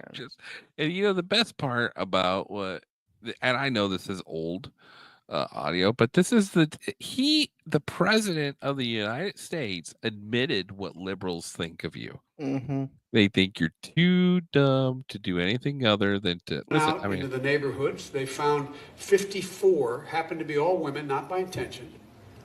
Mostly women of color, with a few exceptions. Ages 24 to 52 or 4. They went through a 19-week training program at the community college there, learning how to program. And I remember telling people this, and my liberal friends were saying, you can't expect them to be able to do that. Give me a break. Anybody who can throw coal into a furnace can learn how to program, for I play these clips because I'm seeing the meltdowns now. That's 81 million votes right there. Sure happened. What is Jen Psaki doing nowadays? She has a show on MSNBC. She did a interview with Jon Stewart, and Jon Stewart just pretty much made fun of her and her entire channel on his podcast. He's like, are you not allowed to talk badly about Rachel Maddow because she's a raging lunatic? Jon Stewart might save the Democrat Party. Yeah, I tell you who won't save the Democrat Party is David Hogg. No. Did you see this? This is breaking news. We have breaking news here, ladies and gentlemen. Dan Crenshaw wants to kill Tucker Carlson. To this $100 billion to Ukraine, I know that people like Tucker Carlson will make the argument that there's a real opportunity cost there. We could have spent that money on the border or fixing, issues in America. Yeah. What do you? First of all, nice to see I you. hate Crenshaw. That guy's a fucking douche nugget from way back. He just fully accepting his role as evil character now. Yeah. In the arc of his character development. Make of that argument that all this money could have been spent to help Americans and not Ukrainians. Well, you can walk and chew bubblegum at the same time. We spend 75-80% of our budget on a welfare state in America, on Social Security, Medicare, and Medicaid. I would love to ask Tucker what he thinks that $100 billion should be spent on, and if he would vote for it as a conservative. Tucker doesn't know what he's talking about. Tucker likes to visit Moscow and talk about how great the grocery stores are. So I don't really take his advice very seriously. Now I know what you're thinking. You're thinking, all right, a little political sparring. Crenshaw got his hand caught in the cookie jar, fucking around in Ukraine. I love how these guys back it. Like they have no. Absolutely. They weren't in the wrong. Absolutely. Welcome to the show, Robin Laramie. What the heck? He is so goofy. I agree. Either she's talking about me or Dan Crenshaw. Either way. Crenshaw's a fuck stick. I would fall in the line of goofy more than Crenshaw would. Crenshaw's evil clown energy. But it didn't end there, May. There's more breaking news. It appears that question upset Daniel Crenshaw. Have you ever met Tucker? We've talked a lot. If I ever meet him, I'll find the He's the worst person. Thank you. If I meet him, I want to kill him. He's the worst person. That's just like the Alec Baldwin clip that's going around that he threatened to break the dude's neck and kill him if he didn't have a camera videotaping. That was. Should we find that and play that? That's well done. I thought I saved it. I'll find it here. Alex Baldwin. I mean, the guy's pushing his luck. Yeah. The guy that played Donald Trump on SNL for all those years, and then, he can't just laugh it off. They can't laugh it off, dude. No, because they know they're so fucked. I've lost like 7 friends on Facebook because I've ran an unobliterated campaign against against censoring myself, and it's just sort of been fun. Honestly, it's just sort of an exercise in trolling, and the liberals will not recognize they are on the wrong side of history, and they're going to go down fighting here, and it's a losing battle. I think. I don't think they can recover now, no matter who they bring along. Maybe, but Trump's going to have to really fuck something up bad. When all I hear is their 2 best candidates are in the same state, and one looks like a Goonies character, and the other guy is God knows what with his deal. This is it right here. Alec, it's your favorite president. Look, Alec, I will offer you a total pardon because I want to be friends, right? I want to be friends. I will give you a total pardon for murdering that woman if you kiss the ring. Kiss the ring, Alec. Kiss the big, beautiful ring. Come on, Alec. Come on. Look at Alec. I mean, personal space invaded here, but I'm laughing my ass off. And man, I mean, he doesn't know how to respond to this, dude. You would think he'd be well rehearsed because I'm sure he gets bombarded with this all the time. Like, not from a Trump impersonator. Maybe not, dude. These like, people have lived in their own echo chamber for quite some time. Like, you watch Hollywood, they're convinced they're just right. Mm-hmm. Baldwin, right? He did that impersonation of me. It was not too hot, not too good. But look, we're back in office. You lost. Kamala lost. She's somewhere getting intoxicated. Look at that suitcase. Unbelievable. Well, Alec, if you don't want that pardon for murdering that woman in cold blood, you can call it first degree. You can call it whatever you want, but it was not good. She's looking down on me right now, smiling, happy. Thank you for confronting the man who took me out, who killed me. And that's okay. Sure. No, you realize, by Whoa. the way, no, look at me. I want you to look in the eye. Sure. You got a camera on me here? The ring. No, it's the ring. My kids live in this building, right? But I want you to know something. We love the children. We're doing great deals. We love the children. Deals for the children. Be real careful. Okay. If this camera was here, I'd snap your fucking neck in half and break your fucking neck right out. So you know that, don't you? Okay. All right, Alec Baldwin. Alec Baldwin, ladies and gentlemen, class act. Believe me. Believe me. Okay. Oh, he's yelling at me. Look, your favorite president's leaving. Your favorite I'm a citizen of this. I was born and raised in New York City. I love you, Alec. Alec, look, Alec, you don't want to attack your favorite president, Alec. Look, I love you. I love you, Alec.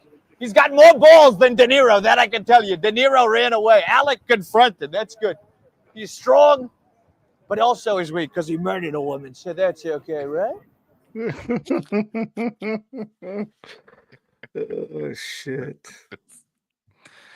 I mean, meanwhile, I mean, we got the governor of Maine. I don't know if you saw. Remember Trump calling out that one lady at the governor meeting? She's like, "I see you in court." Well, on her way to court, she did get distracted by a Drake show. Come down! truth comes out. Yeah, I hate this thing where it says the governor of Maine, Janet Mills, was caught at a Drake show. There's nothing wrong No. with being at a Drake show, right? It's just that you can be at a Drake show and know that putting men in women's sports is still not a good idea. Yeah. But what happens is, I don't know if you've seen this woman. She's ugly as sin. And so she has worked her way up through power. Probably very, she's had to make some rough alliances. And this is probably the only group of people that make her feel like a superhero, obviously. And so she can't give up on this group of people. Everyone else hates her. Yeah. But these are my folk. Yeah. You can run, but you know it's ending. At the bottom of the grave, you're digging now. It's like a mixture of, I don't know, Harry Potter and mentally handicapped. When the truth comes out. The hard part is I don't hate the song. Like, I don't know what the song is, but it's a good time. It's I don't hate it. It's good. It's a good time. You know how I'm always talking about Adam Curry Mm-hmm. and the No Agenda show? Let me play you a clip of his latest appearance on Rogan. This I thought was interesting. US AID. Do you remember when the Soviet Union fell, or right before it fell, they had that huge concert, like Metallica and Black Sabbath, and it was right in the heart of Moscow. I think it was like 5 million. I don't know. It was like 1 million people in attendance. Adam Curry was there for that, and this interesting perspective about USAID. My whole family kind of comes from military and intelligence background, so I've heard. You know what I learned? This is crazy. So my uncle was big in the CIA. He was the national. He was basically Tulsi Gabbard to Bush Senior when he was VP, and then Iran Contra happened, and he basically became ambassador to Korea. Moved. He was exonerated, but he was moved out to a different post. My aunt passed away a couple of years back, and when my cousin was doing her eulogy, she said Aunt Meg actually outranked Uncle Don in the CIA. She ran the Russia desk, spoke fluent Russian, but had promised never to tell anybody, not even her own kids. I'm like, what?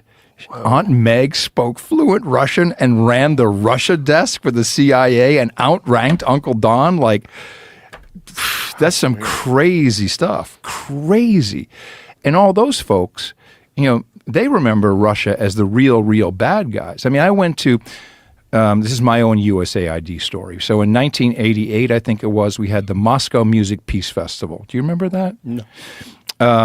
And this is before the wall came down, and it was, I was the only MTV person who went. We went on a 727 from Newark. It was Ozzy Osbourne, basically Black Sabbath.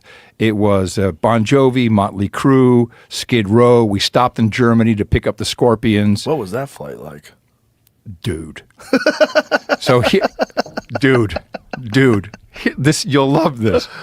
Look at you guys. Oh yeah, there you go.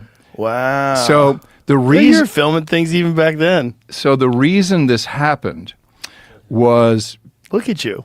Yeah, there you go. Tico Torres from Bon Jovi.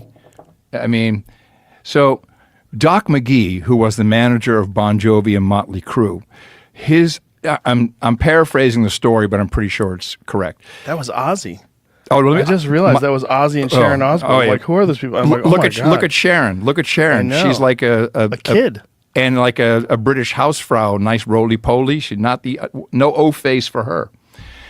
So O-face? Oh, Ozempic. Yeah.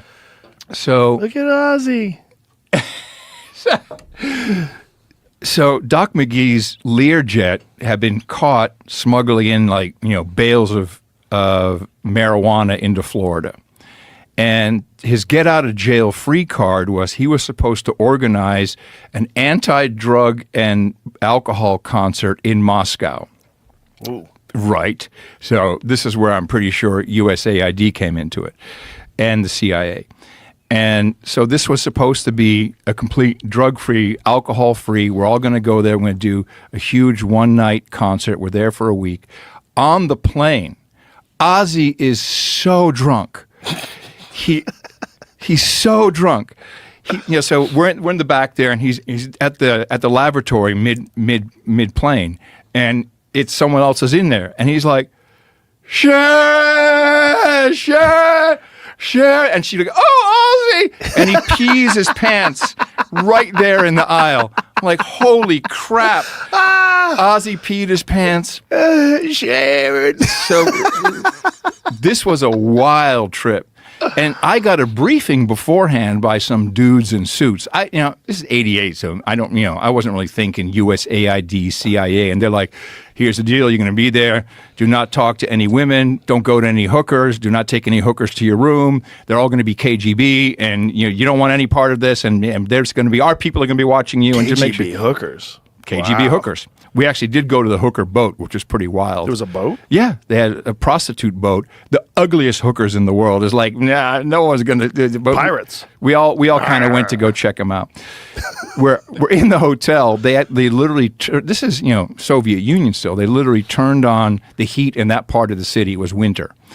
And the mattresses were made of straw, and you had to bribe the lady for a phone call. You'd reserve it 24 hours in advance. You have to give her tuna fish and toilet paper rolls. It was wild. Wow. Middle of the night, I'm with Sebastian Bach from Skid Row. We're outside. We go to Red Square. We're drinking vodka on Red Square at 3 a.m. Walk back to the hotel. There's the Moscow Hells Angels show up. And they're on like these Yugoslav motorcycles, and they're popping wheelies and falling off. And we're like, what's going on? Then this Russian official comes up they had the really big hats. And he's like, tap, tap, tap on the back of one of the merch trucks. And all he wanted was T-shirts. And so, he gave him a whole bunch of T-shirts. Everybody leaves. Crazy. So we have this concert, and the kids they went nuts. Of all the bands, Bon Jovi, Motley Crue, Ozzy. They all knew Ozzy. They were all singing phonetically. Cries is high. They didn't know the words, wow. But the Crazy Train kind of came out of their mouth. Wow. And what was? Look at this. Yeah, it was insane. You can see all Can you give me some volume? There's some military in front, I think. There it is. Look at that.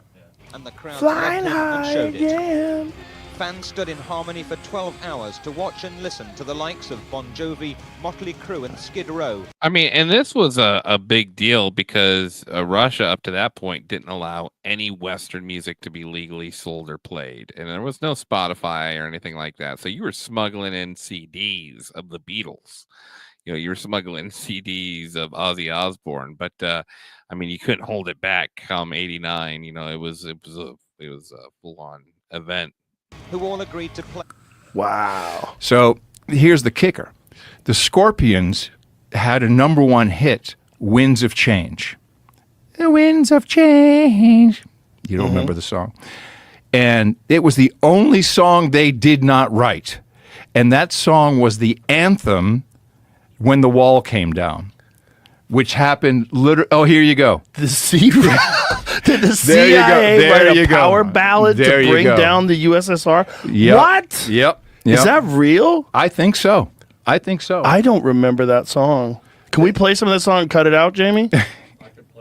Play it for us and cut it out. We'll cut this part out of the show, folks. Just go listen to Scorpions. What a Winds of shame, Change. man. We could. All right, I'll play a little bit of it if you want to hear it. Yeah, do it. Because I didn't remember the song until I. Oh, yeah, I Yes. know that. Yeah, exactly. The CIA wrote this song.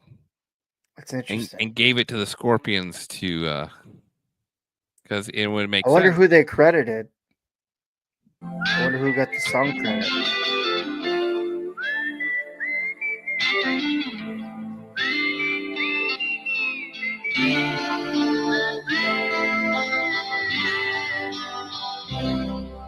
I follow the Moskva and down to Gorky Park, listening to the wind of change.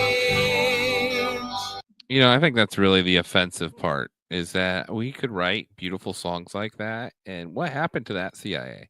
Now we get David Hogg and Nazis. Come on.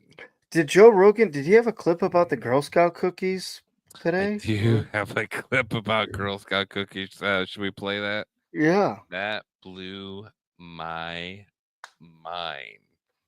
Let me see if I can find which one it is. Yeah, the Wind of Change. All you needed to do was play the very beginning of that. I knew that's. Yeah, I didn't know what he was talking about either. And then as soon as I heard that, I was like, oh, of course. Studies on Girl Scout cookies where they break them down and find out what's in them. Oh, holy shit. They're fucking toxic as fuck. Thin Mints being the worst offenders, 5 flavors of Girl Scout cookies contained... Scroll up, back up. Contained levels of glyphosate and heavy metals above EPA water safety limits. New investigation found 100% of tested Girl Scout cookies contained glyphosate, 100%. Controversial herbicide and Roundup, 88% contained toxic. I just want to have this on a QR code when I walk by Girl Scout cookies. So when they try to blackmail me into getting them something, I can just be like, here, scan this. And then you'd be like, you're selling me poison. Yep. Metals like arsenic, lead, and mercury. Key finding, Thin Mints had the highest glyphosate levels at 111.07 ppb, 334 times what experts say is harmful. Peanut butter patties had the highest heavy metal contamination, with lead reaching 42.5 ppb and aluminum at 27,500 ppb, ppm. 76% of cookies tested exceeded cadmium safety limits, and 96 contained lead. That's wild. Girl Scout USA, which sells 200 million boxes per year, $800 million in revenue, did not respond to researchers before publication. I wonder why. Respond. I wonder why. I wonder why they wouldn't chime in. Like they've done. I didn't hear anything about my the Samoan cookies though. So I wonder if those are still good. Probably safe. Okay. Do you think it's just like the machinery is so old? Oh, it's gross. It's nasty. It's just like made in some slave mine, and I never can't got wait it. now I to didn't think see they were them. that good. And be like, you know what? Joe Rogan told me no. Say no. Say no to Girl Scout cookies. I'm telling you, just have that phone, have that clip play. Just destroy a poor girl. One more clip before we call it a night. Let's do it. Music theory is witchcraft.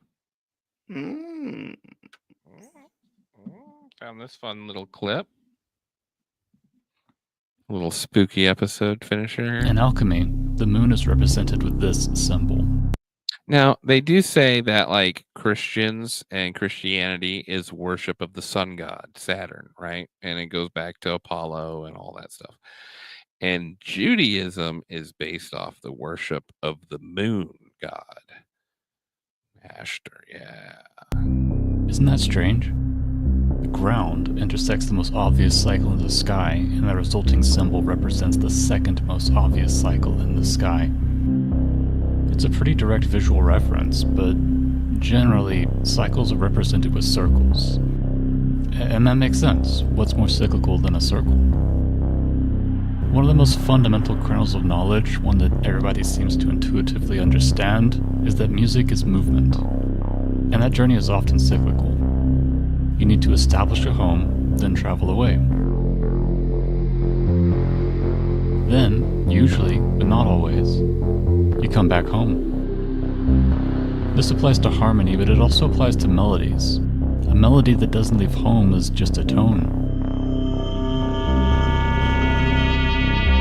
When I say music is about the journey, this is what I mean. If C is the destination, how do we get there? You could plot a melody as a trip around a circle. Just as you can only travel halfway into a forest, you can only go halfway into an octave. Anything past F sharp, up or down, is going to bring you closer to C.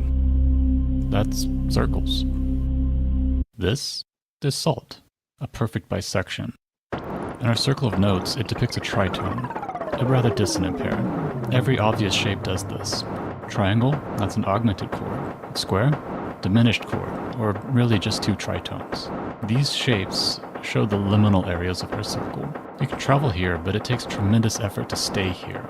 The tritone wants to bend, to resolve. The augmented chord wants to scale, to resolve. The square, or more commonly the isosceles, wants to move forward. I guess there's one more shape you can add here. Two triangles. Now we're just hitting every other note. I think I saw someone expand on this once. Ah, but you can pull magic from this arrangement. Just rotate the star. That's the circle of fifths, a cornerstone of music theory and analysis. And it's built on a lie.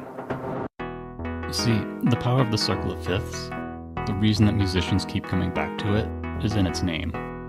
Each note is a fifth away from the last, and they circle back around after visiting all 12 notes. A fifth is defined as a frequency ratio of 3/2, but the fifth that we use, it's off by 1/3%. Less actually, but it adds up.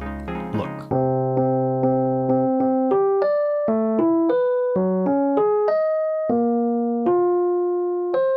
And we're back at C, right? Wrong. We're off by 24 cents, give or take. A Pythagorean comma formally. The circle of fifths is actually a spiral.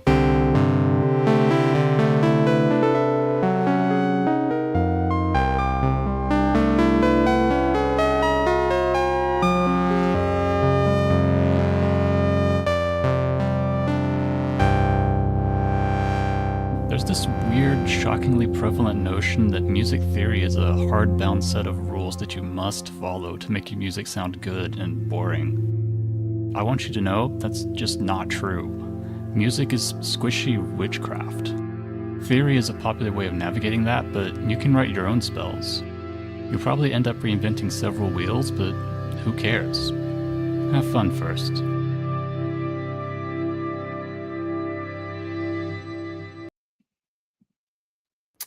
They should bring that back in school. Really give the music and arts department just a shot in the arm with that. That I stuff's like that. fascinating, dude. Yeah. Like, I love music theory. I remember, I played piano, and it was, just shoved down my throat. And the thing that always stuck to me was like, they're like, learn this song, learn this,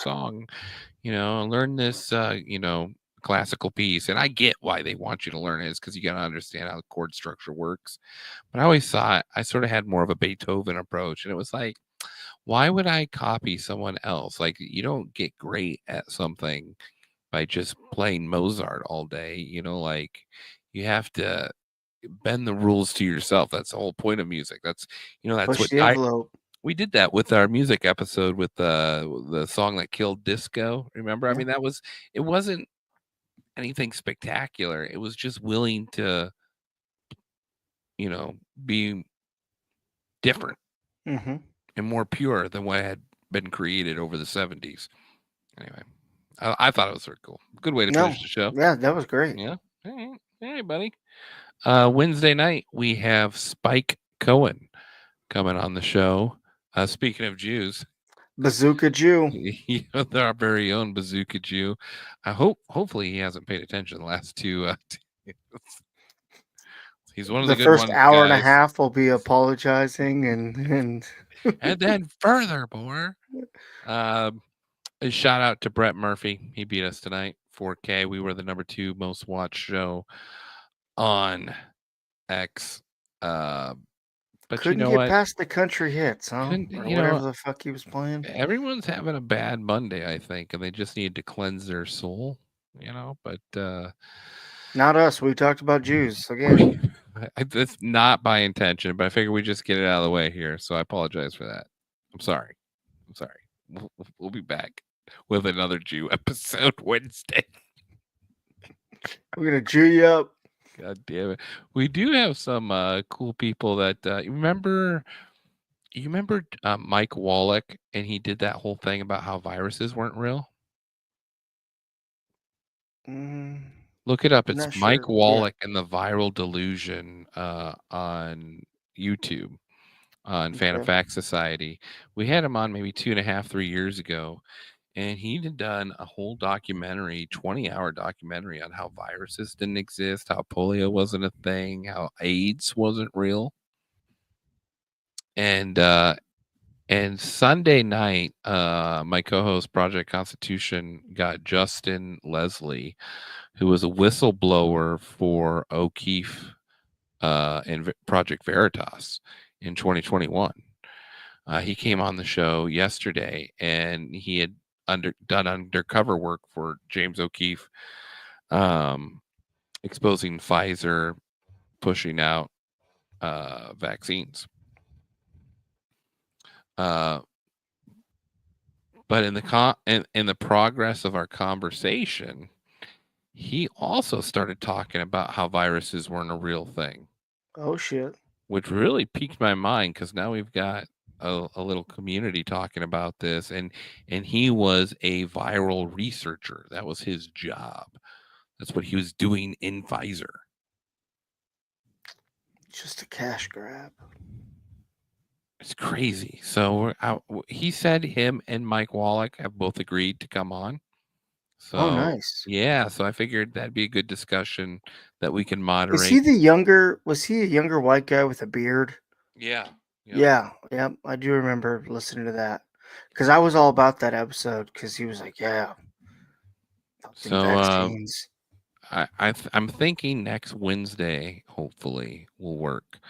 Wednesday at 9 p.m. So put that in your calendars if you want to go down that conspiracy hole, because that is, to me, that's crazy. That's a fundamental change. Viruses aren't real. No, Is RFK going to expose viruses aren't real? I hope so. Are they not real? We'll have to go in it. We'll have to go in it. It'll be interesting. All right. It's all about money, money, money. Speaking of money, Value for Value Network here, Fan and Fact Society. If you like what you watched, throw us a few bucks. Are you rich, May? God, no. No, me neither. And As you can tell, this project behind me has been unfinished for, all of season 17 here. So I'm poor. I ran out of money. Can't finish it. We thank everybody for joining us, all 882 of you. It's much appreciated. And we will talk to you. Are we doing a show tomorrow night? I can't, no. I'll be working. All right. We'll see you Wednesday. Maybe we just do Monday, Wednesday, Friday this week. Can we do that? Is that a possibility? I might be able to swing Friday. We'll see. All right, everyone. Have a good night. Sweet dreams. Don't let the bed bugs bite. This